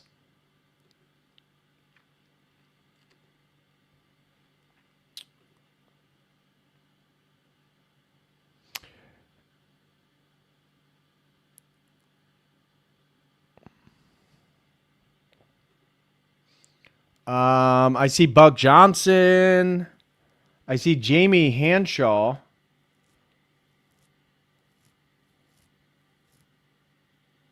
Something Wicca? Is that the one that they're doing? Crispy shared the link. Well, I'm in the... Dang it. All right. Let's see.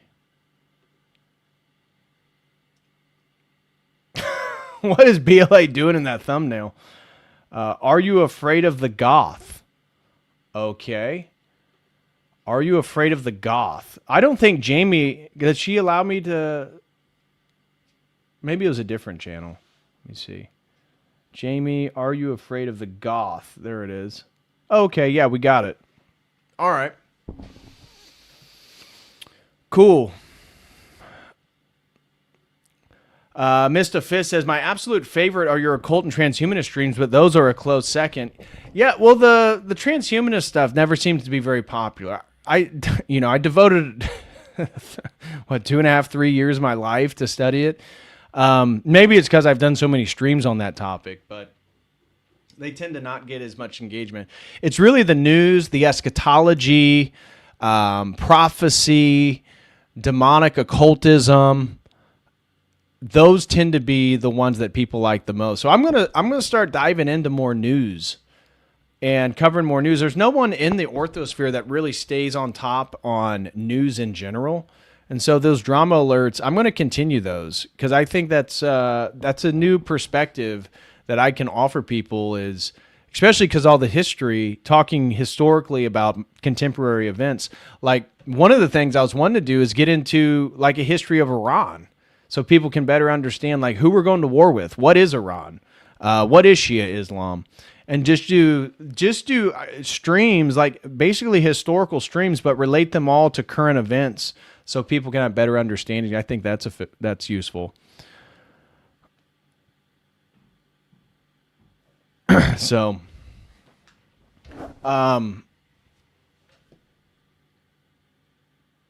yeah, Luke Kindrat used to do the news. Maybe that's what I should do. I should start doing the news. I think that's I'm into it because I follow the news so I can talk about everything. So I think that's probably a good idea. Let me just double check I don't miss anybody, and then I'll send you guys over to BLA and Jamie Hanshaw. Is that a stream Father Hears did recently, or? Well, I've done some with him, but I did one specifically promoting my book in January, so a couple months ago. If you go over to the Orthodox Ethos, I've been posting some clips from it, but if you go over to the Orthodox Ethos YouTube channel and go back 2 months, you'll see an interview I did with him. So, all right, guys. I appreciate you all so much. I'm going to be back. I may be with Jake Rattlesnake tomorrow. So my plan was to do a Orthodox prophecy stream related to the war in Iran and go through the timeline of all the different events and what's occurred and what hasn't occurred. Jake Rattlesnake hit me up, wanted me to potentially do something with him tomorrow evening. So either tomorrow or Friday, we are definitely doing a deep dive into Orthodox eschatology related to the war with Iran. So do keep your eye out for that. That should be a really fun stream because I have been using the Eschaton Vigil, and we'll be looking literally at like 10 events that have already occurred. They've already been fulfilled. So that'll be a fun stream. So expect that tomorrow evening. or Friday, depending on what I work out with Jake. So anyways, guys, God bless you all. Thank you so much for the support tonight, and I will see you in the next one. As always, until then, God bless.